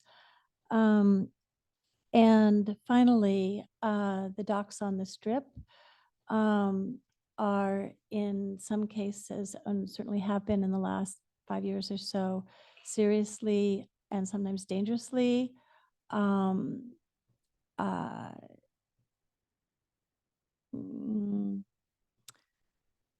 derelict, I would say. I mean, really, really unusable. And in those cases, not only are they violating the revocable license to the extent that the access to the docks is dangerous, but the derelict condition of the dock itself is actually violating the lease. But I don't think the city has any has evidenced any means of monitoring that situation. So the exclusive use is one very important thing. The lease issue is something that would need to be very much part of public discussion, and I think it's worth starting the conversation. I don't even know where it would end, but I think that's a very intriguing idea, both because, as council mentioned, it will have a date, and clarify for the homeowner what its terms are.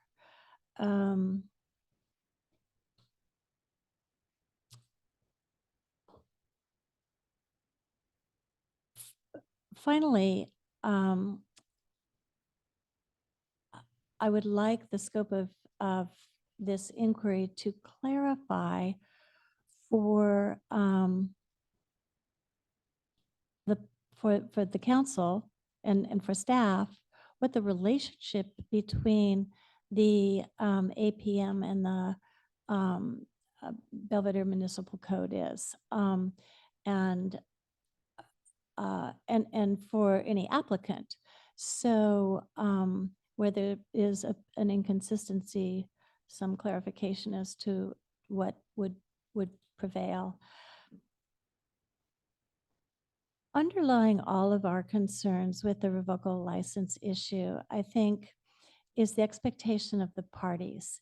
And what I hear from applicants is that once their project is approved at the design review level, there is an expectation that the revocable license will be granted.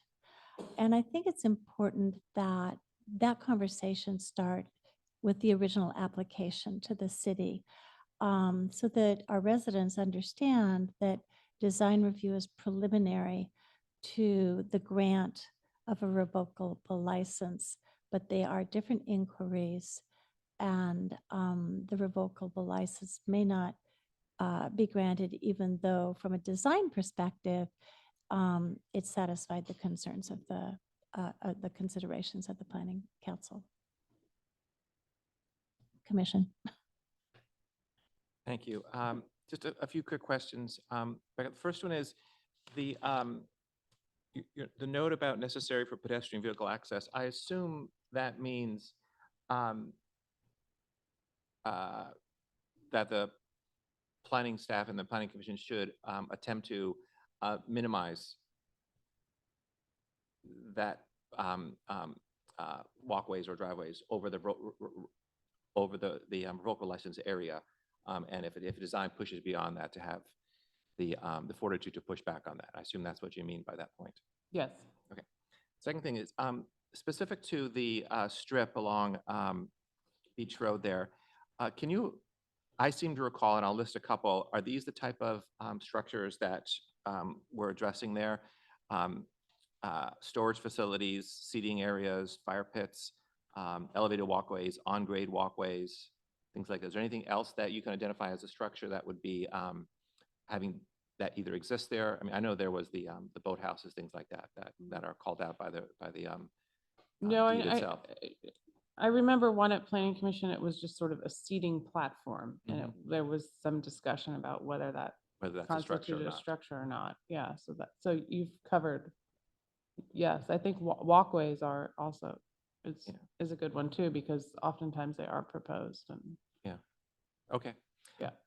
And Robert, if I could ask you, procedurally moving forward, since this is a discussion with question and answer, and it's not just a straight comment period at the end, should we continue it from a comment perspective to get the feedback of both Rebecca and yourself, or pause for public comments and then return to that? What would be the best way to proceed with that? I think at this time, it would be good to hear public comment, better inform your process perhaps.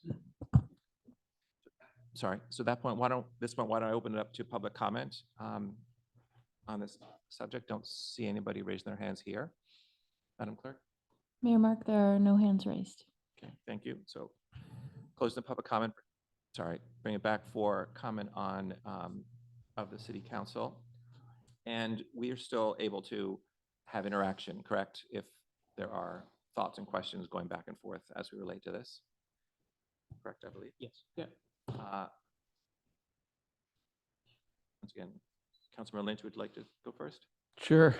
I think the reason this memo reads the way it does, and the reason the questions that you're getting are framed the way you're getting them, is because it is so complex and so inconsistent, not in the principles that drive planning or the way they're applied.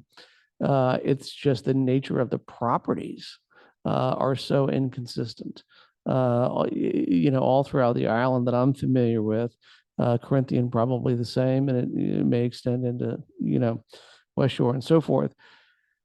You're trying to come up with a series of principles and language that is going to guide planning about, and then City Council ultimately about when to grant these revocable licenses, and they're all very different.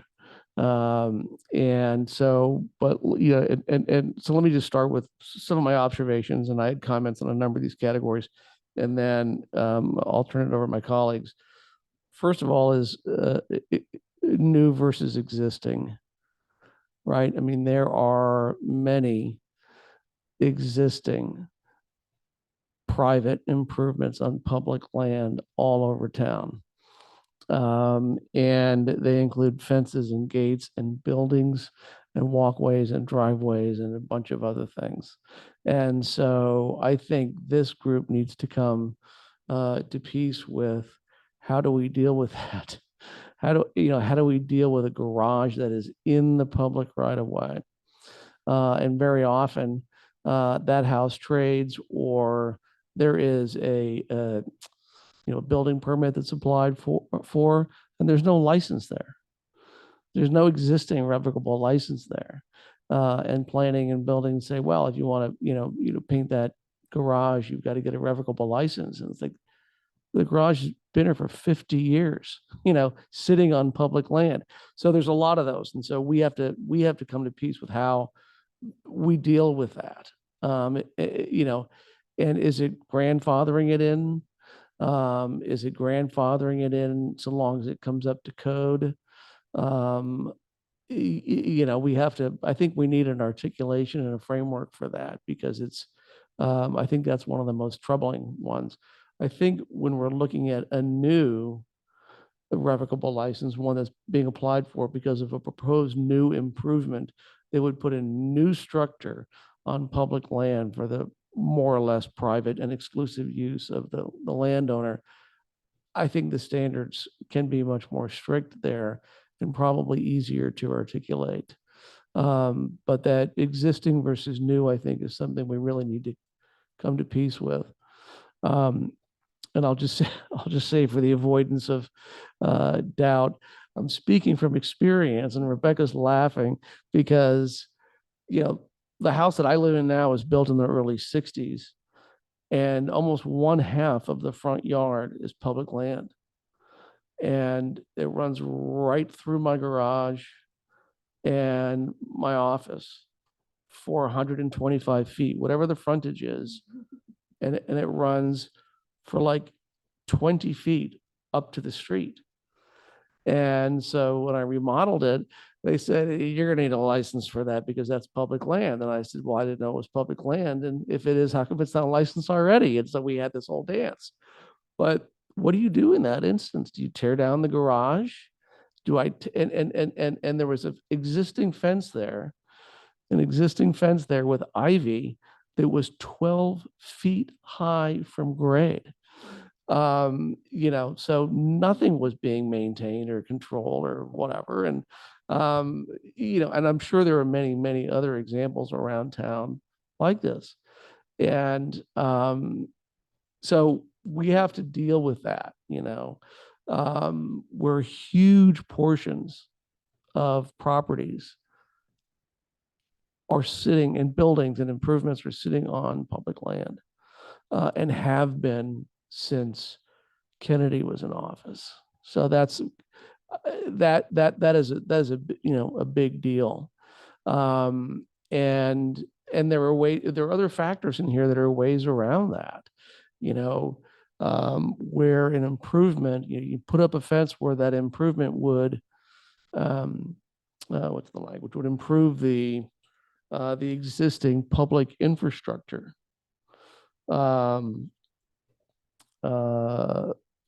Retaining walls, drainage structures, number 4. In other facilities that the city considers necessary to protect or maintain the public infrastructure. Well, when I improved the landscaping in front of my house, which fronts Golden Gate Avenue, and I applied for a permit, and I at that point had a revocable license, they made me put in so much concrete and so much steel along that 100-foot that I'm holding up Golden Gate Avenue, and that felt like a fair trade for a revocable license, but it was a huge, huge investment where I took down a wooden grape stake fence and put up, the Great Wall of China. So those are the kinds of trades, and you could say that that's reasonable, not crazy. But if I had never touched that fence, it never would have been an issue. And so I think that the reason we're struggling so much is because there are so many one-off different properties around town where significant improvements are being used exclusively by private landowners under this fiction that it's a revocable license. And, I don't know what the solution to that is. But the framework and the analysis, I think, needs to recognize that.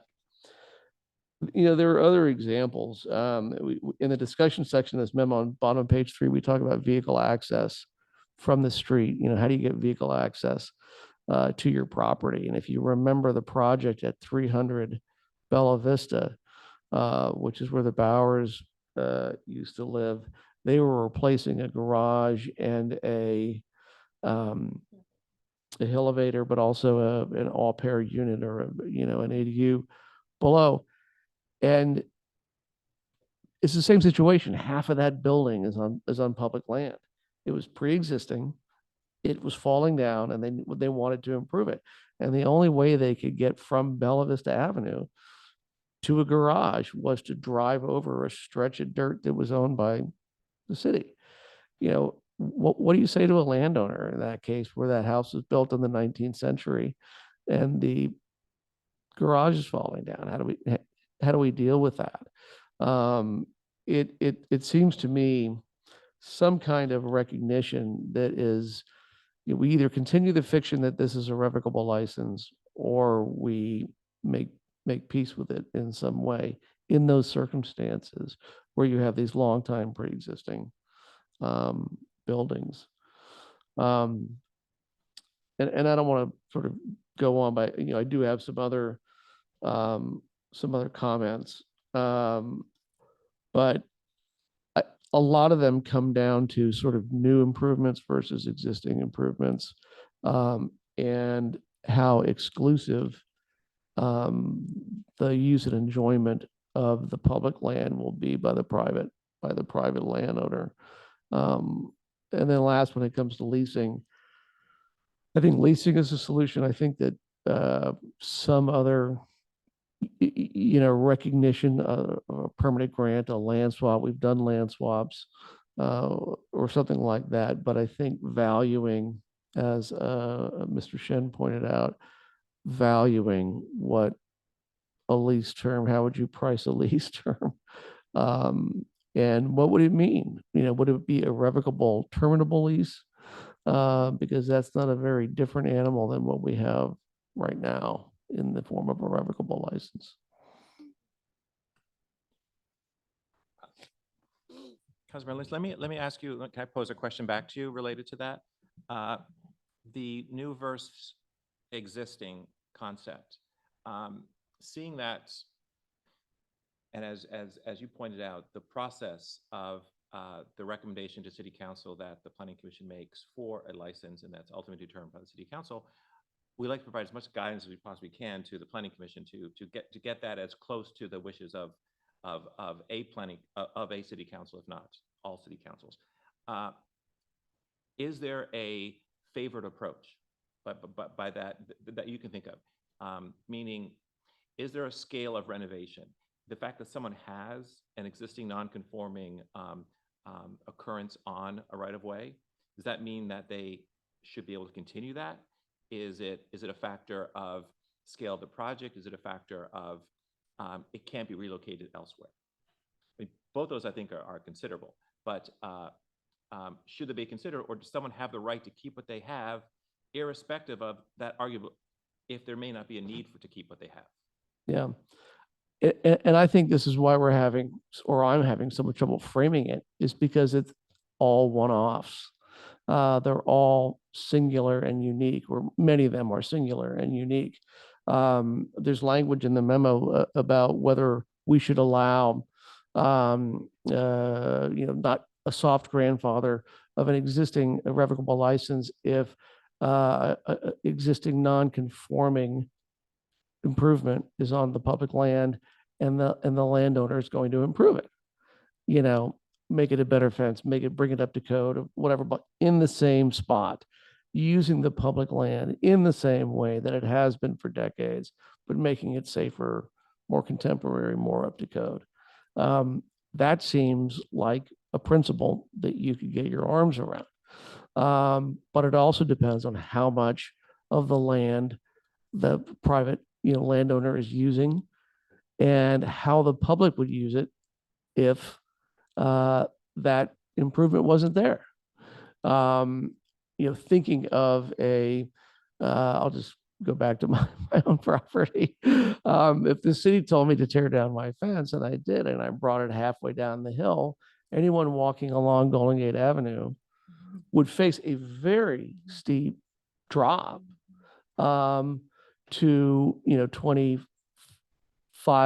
feet of hillside, where they would then get to a fence. I don't know what the utility of that would be for the public, and it would have a safety implication. And so I think what I'm getting to is, if something is new and or existing and non-conforming, would you allow someone to keep using that public land if they improved it and brought it up to code?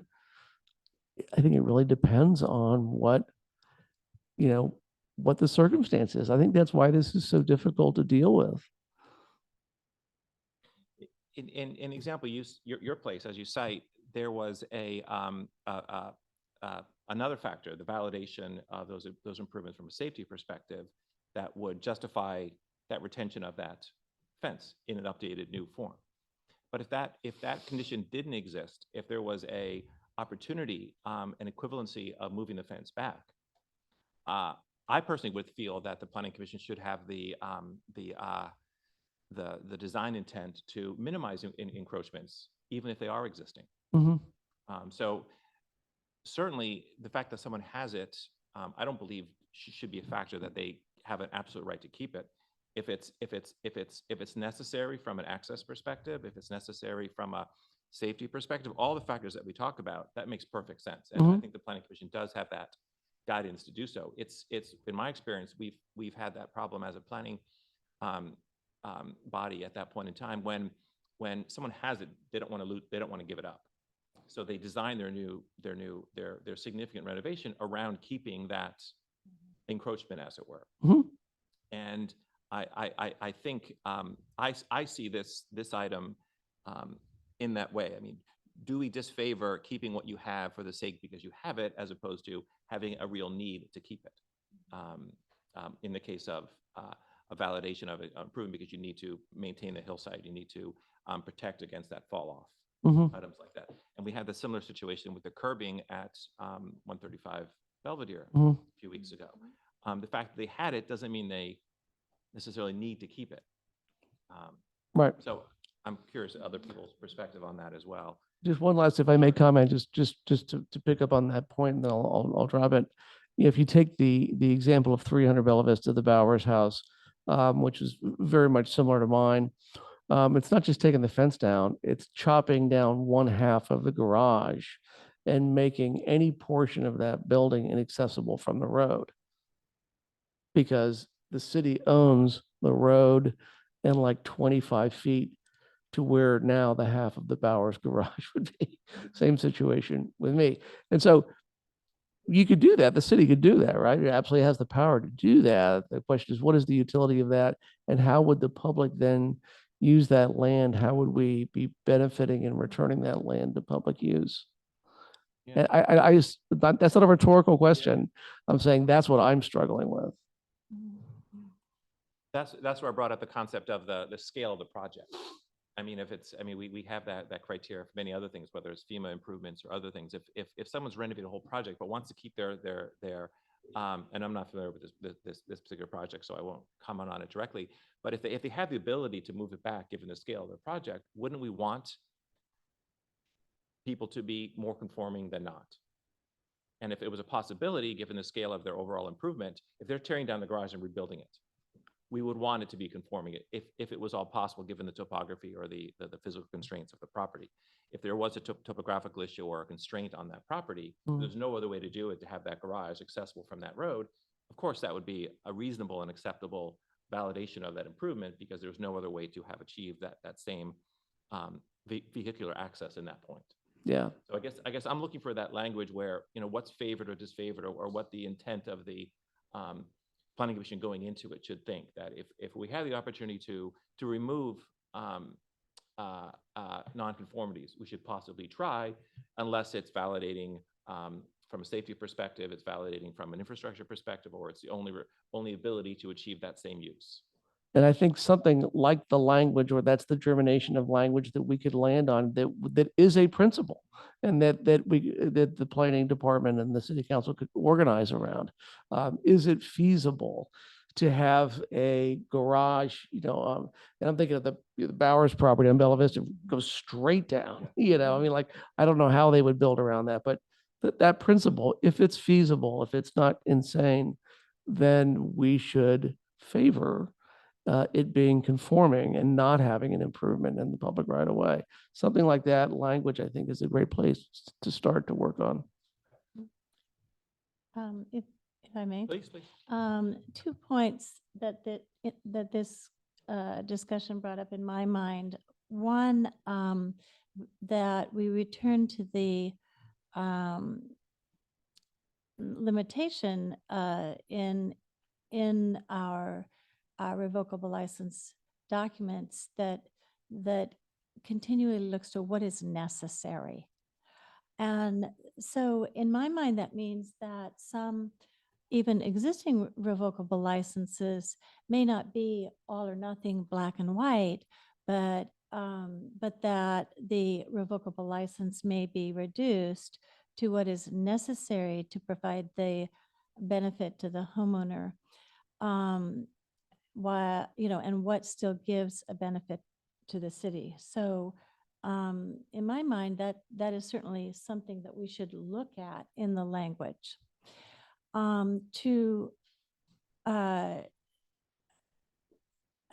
to Councilmember Lynch's comment about the existing properties. Some I know certainly along Golden Gate Avenue have a lot of frontage in the public right of way. It would be very if we do convene a task force. I'm not sure we're there yet, but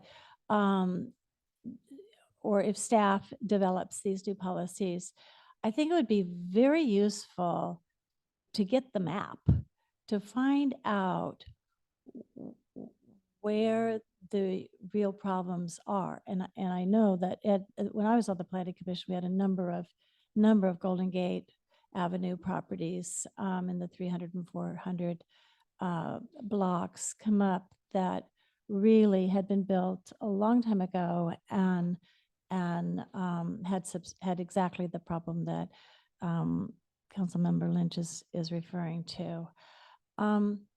What is missing from the discussion, I think, and I would really like to have the new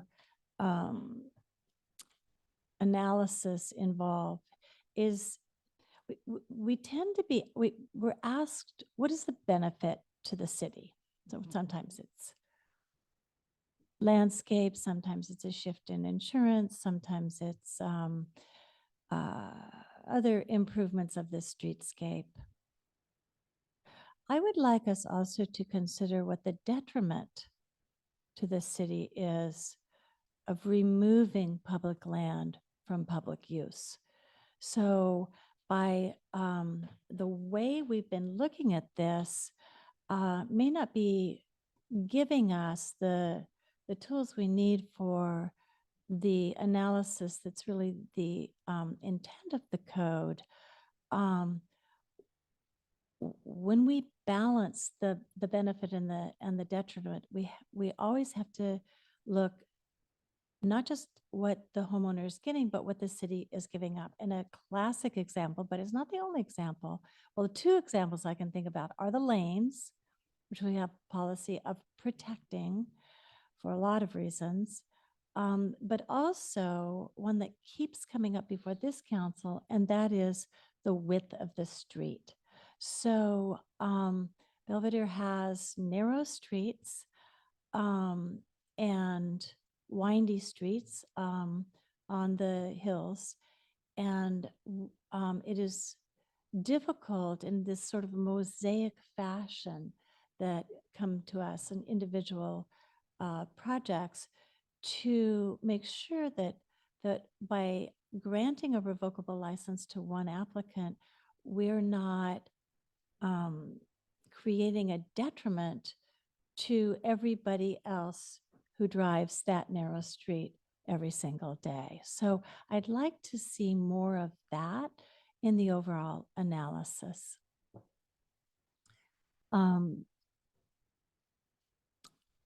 I may have some other thoughts, but that's what I'd like to start with. So thank you for everything, because I've learned a lot from what I'm hearing from my colleagues. So I think I potentially hadn't understood the complexity of the sort of history and what exists. And so I think that conversation around what gets grandfathered and what doesn't is a complicated one, and not one that I'm wishing to dig into personally, because it's very complicated. But I do think that going forward, gray is not good, and we need to be more black and white. And we need to, I mean, in my view, we should not be putting any new structures in public land, period. There has to be the only two of these these seven reasons I see listed here that seem to be legitimate are access, because you need to be able to access your property, and safety. And beyond that, these are sort of things that provide benefit to the city. But as Nancy said, we don't then do a cost benefit analysis to see what the costs of all of these things are to the city. And in every case, there are numerous costs. And so I think we need to take a much more hardcore approach to this, because giving away city land does not serve the public good in almost all cases. There can be specific things that we point to, but I don't think it serves the public good. And again, I think we should be very draconian, might be a strong word, but much stricter going forward. And the premise that you start with is it's a no, and there has to be an extremely good reason for why we should be giving away new public land. But I do appreciate where the land has already been granted, that it is much more complicated, and that's a long discussion around grandfathering that will be much more complicated. And I understand all the issues around fees and all these other things might come into play. And I do think it's a discussion that potentially, as Nancy mentioned, there a task force might be appropriate, because it is going to be a very detailed, complex discussion, at least in terms of the historical picture. Thanks. Ms. Mayor Cooper. Well, I didn't really think of this holistically. I sort of went through each of the topics that you had listed, but in listening to the discussion here, I guess the idea of leasing could be appealing. That definitely the idea of, if possible, if someone is redoing a fence or a gate, if it's at all possible and not subject to safety, moving it back onto the property rather than grandfathering in exactly where it is. And I'm not sure you can do black and white, because each one of these homes is something is different about every single one of them. So if you had Councilmember Lynch's circumstance and you said, well, black and white, we're moving everything back if you're redoing your fence, then you have a safety factor. So you do have to, I think you do have to take all your 7 criteria and probably use that as often as possible to really in the decision making. But I guess I would ask sort of the opposite, which is, when, other than a street width, I grant that, other than the width of the streets, getting back to what Councilmember Lynch was saying, there is no benefit to having the street drop off and not have him use that property. And so in every instance I'm trying to think of, from attending planning over the last 2 years, I can't think of, other than with the street, some revocable license that did benefit the city. I mean, I don't see where people would be walking, even like on Beach Road, the one we did there recently, and they have that elevator and they want to fence in for their animal. I think, how many people would think to walk on their property? Nobody. But yet there had to be a long discussion about keeping a gate unlocked and all the rest of it. Seemed to me like that's a perfect example of a leasing situation. If we could ever figure that out, maybe Jim's property is the perfect example of a leasing opportunity. And so again, I'm not sure there is I'd have to say, to me, they're not black and white. They all seem very different. And I'd love to hear, if we took it away from people, how would it benefit us? I see a crumbling wall at a friend of mine's home on Bayview, and first I thought, take it away and we'll take care of it. They're not keeping it up.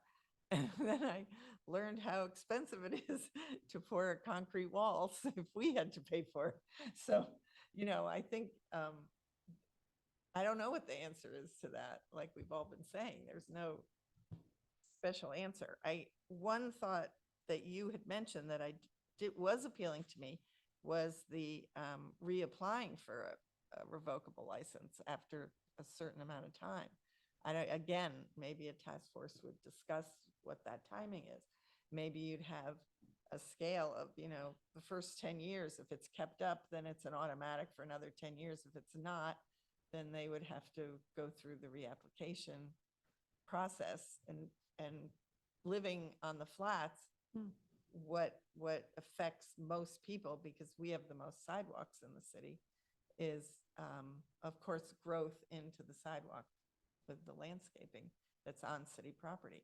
Yes, we all love the landscaping. We don't want it to be nothing. But boy, I would love it if some people had to reapply for their revocable license so that we could say, okay, you got to cut that off or keep it up so that people can walk on the sidewalks that are there.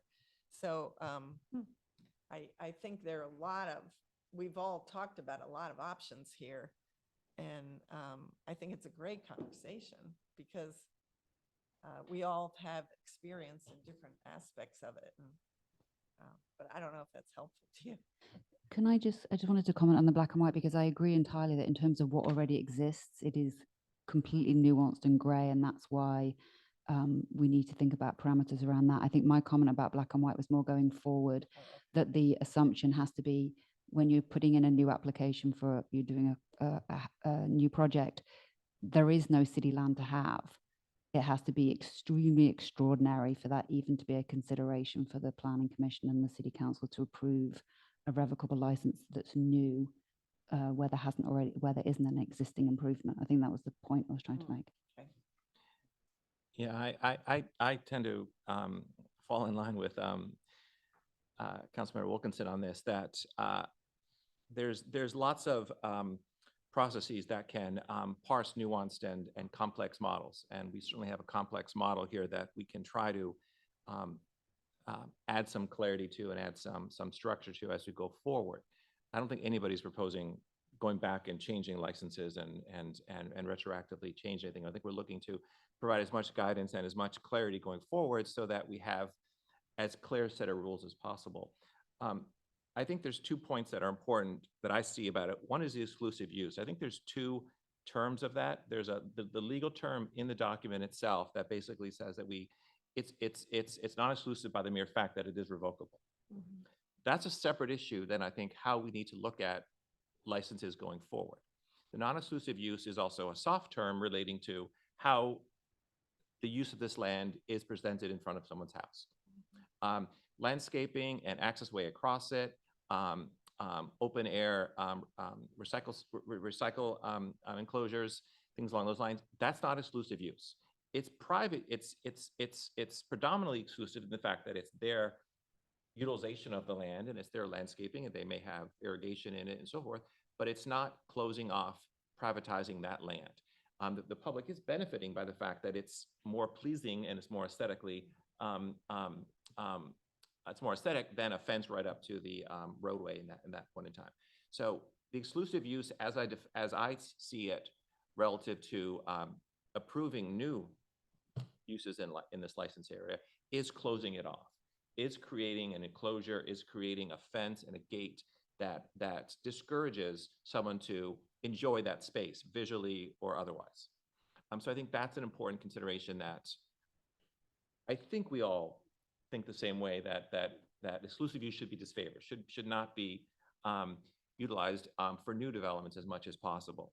The second term I wanted to get at is another term, the concept is the lease. And I think of the lease almost as a way to resolve non-resolvable situations, in that we have a very well-defined understanding that there's a lot of nuance out there. There's a lot of existing conditions, but you can pretty much peg why something is what it is. You know, in your case, there's a safety issue where you have to retain and keep the wall where it is, the fence where it is. Why there's justification for the Planning Commission to approve a fence in the revocable license area, privatizing that land, because doing otherwise would create a big fall off, and you would not be able to do so in a safe manner. Likewise, if someone has a improvement, a garage or something in an existing situation, I believe based on the scope of the project and the ability to move it out of that area, we should ask the Planning Commission and the planning staff to, as Councilmember Blue said, no, you don't get it by right. If you can prove, and if that's the only way to have that garage access from that road, we make that make sense. Where the lease comes into play, I believe, is when there's really a irreconciliation of a situation, whether it be the place on Beach Road you talked about, where there's a fenced-in area well above the street, but it's still a right-of-way area. And there's no real public benefit to having this space non-exclusive. And that this would seem to be a perfect opportunity to relieve the city of this liability, to have a lease situation where it can be exclusive use, but it doesn't violate one of these tenets of our overall policy. Likewise, whether it be, and I don't mean to pick on specific projects, but that small enclosure, that garbage enclosure at 135 Belvedere, we really racked our brain around how to make that square peg fit in the round hole of our 7 points of how it needs to fit. And we could have said, it doesn't fit, but it's for that 25-foot stretch, we're going to come up with a valuation and figure out how that can happen so that that's a lease, so that it doesn't get us around, it doesn't set precedent that the next person can come around and say, we want to put an enclosure on the street. In this case, it worked because there was no other way to do it. So that's how I think of it. And just briefly going down the list, Rebecca, I mean, from a note-taking perspective, I would say that the going the same order that you addressed, pedestrian vehicle access, I believe the planning staff and the planning commission should address design to minimize usage in the right-of-way whenever possible. New versus existing, I believe, should be a function of need, accessibility, availability of opportunity, as well as the scale of the project. Obviously, it's a big project with many moving parts. They can be able to eliminate a nonconformity. Gates and fences, I believe, as Councilmember Wilkinson pointed out, that whenever we should do that, they should not enclose public land, because I think that is a very clear violation of one of the primary perspectives. I think the same goes with impeding public views with landscaping. I do think that conditions of approvals could be added in there, that as-built conditions need to be maintained within some limits going forward, both from the sidewalk aspect that Vice Mayor Cooper addressed, but also height related to views addressed to that. We didn't talk much about parking, but certainly if people, I think there's a difference between driveway apron parking and off-street parking that's identified. They're both considered non-exclusive, but if someone's putting a car in front of their driveway, that's the access that we're talking about. So we can't presume that's going to be not private, but if someone has spaces along the road in their local license area, I think that needs to be made clear to them that that's not intended to be private parking for their. Is that what that meant? I Yeah. didn't know what that meant. Yeah. Like, how do you restrict parking in a revocable license? They put up a. Like you said, it They put up a. doesn't make They put up a sense. sign, or they put up bollards okay. to say this is my parking. Oh, okay. And so we need to make it clear that if in fact the license area is being used to add additional parking, then it's not for their exclusive use. I believe. Can I know we have these 7 criteria. I don't think we should have all 7 of these criteria. I think we should dial it back, step back further, and really go back to first principles as to which of these actually are useful, rather than finessing what already exists. Like, how many of these do we actually need? Like you would take number 7 off, for example. I would take number 7 off in a heartbeat. Yes, I would, because people can drag their bins up to the street. I mean, the idea that we need to have, giant enclosures on the street is absurd, and I don't know why it's there in the first place, but it's there right now. Can I just interject for 1 second? So we have a design review finding in our findings that suggests one of the findings to make is to have a trash enclosure. And when I first started here in 2015, a lot of the calls that we received were from neighbors complaining about their neighbors leaving their trash bins out, primarily on the island. So it became, at that point, it was every new house that we had an application for, we made sure there was a trash enclosure. And oftentimes they were in the RL area. So, just to give a little sort of feedback on that. Right, and the funny thing now about walking around the island is that the vast majority of people still put their bins out on the street and have them out on the street much of the time. But to me, that's less offensive than giant stone walls taking up half of the street. So I think we have to, weigh which one is the worst outcome. So, sure. But I don't know that these 7 are valid, and that might require a deeper discussion as to which of these 7 do we actually think are useful. And I haven't thought in a huge amount of detail, but I think that the only 2 I could see that were sort of necessary were access and safety.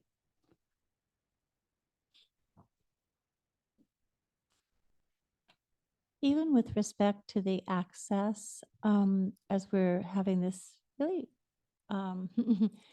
difficult, I think, discussion about what is exclusive use.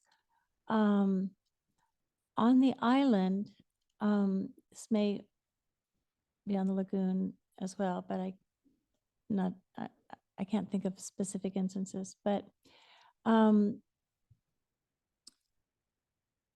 people have, a number of people have a revocable license for a driveway apron for the purpose of access to their house, and have put a chain across it with bollards. To Councilmember Cooper's point earlier about the width of streets, the maneuverability on the island is made more difficult by people accreting that that opportunity really to use even a small apron, which might otherwise be used for parking.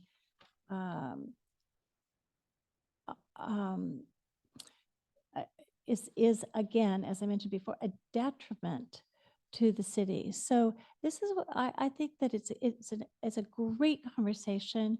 It's a conversation long overdue, and it's one that I think the residents would really like to have us dig into as a council, as staff. And I think once we do, we'll begin to see the complexities, such as Councilmember Lynch referred to earlier. So I think we should probably be looking at next steps.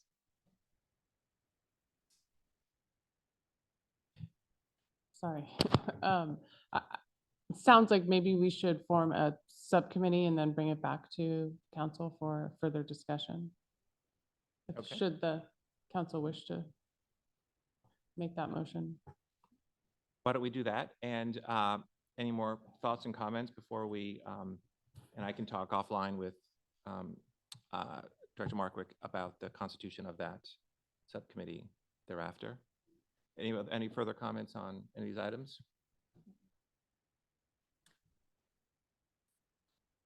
Can we pause ones that we've recently approved? No. Can we pause revocable licenses that were recently approved? Well, they're approved. I suppose we could disapprove them. Well, they're revocable, correct? That is correct. Okay, just curious. Thank you. So with that, why don't we close this item with the resolution that I will talk with Director Markwick about a subcommittee going forward to consolidate these recommendations and or consolidate these comments into the next step for discussion and potentially recommendations. Thank you so much. Moving on to item 7B. Is that Robert or is that you or Helga? That's me. Thank you, Mayor Mark.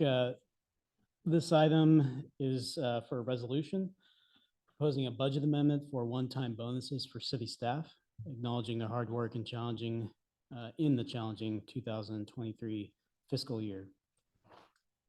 Despite staff shortages and increased workloads in 2023, our departments, particularly the planning, police, and public works departments, have performed exceptionally under difficult circumstances. These challenges were felt by all employees who came together to support one another and to ensure services to the community remained uninterrupted. To reward their dedication and help with morale and employee retention, I am recommending the City Council authorize the distribution of year-end bonus payments to our 19 full-time city employees, not to exceed $50,000 in total. Financially, the city has a budget overage of about $850,000 in its reserves. This one-time bonus was not included in the original budget, so it's proposed that these reserves be partially reallocated to fund this one-time bonus. Two details I would like to point out. First, this is not intended to set a precedent for future years. Again, this is in recognition of the exceptionally intense workload for 2023. And second, I'll bring to your attention that one-time bonus payments do not factor into an employee's final pay calculation at retirement. Put another way, this will not have an effect on the city's long-term pension obligation. With that, it's a short staff report, so my presentation is short as well. Happy to take any questions. Any questions for the city manager? Seeing none, open it to public comment. None here in the room. Madam Clerk, Mayor Mark, I see no hands raised. thank you. Bring it back to the council for deliberations and or a motion. I'm happy to jump in on the finance side. So it is correct that we do have excess reserves this year, but as Robert knows, and as we'll learn in the finance committee meeting later this week, those reserves are really excess because we pulled them out of the critical infrastructure reserve this year. So it's not that we have some extraordinary budget performance, we just move money around effectively. But even with that said, my view is that this really has been an exceptional year, and I'm surprised our staff has hung on as long as they have because I'm not sure I would have. And I see in many other cities that they're struggling to fill positions for years. In some cases, there are cities running without finance departments for years because times are very challenging. And I think we don't give our staff enough credit for the extraordinary job that they do here and the commitment they give to our community. So I think this is a very small price for residents to pay to say thank you to their staff.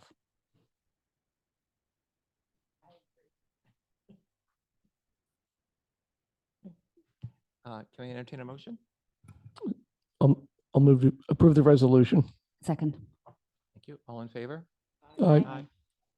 Passes unanimously. Thank you, City Manager. Finally is the approval of decision of Citizen Camille as presented by PD Stein this evening. Quickly, any further questions or comments? Do we need any public, as it's coming up, so we have open up for public comment once again. So I'll open to public comment if there is anyone here to comment on that.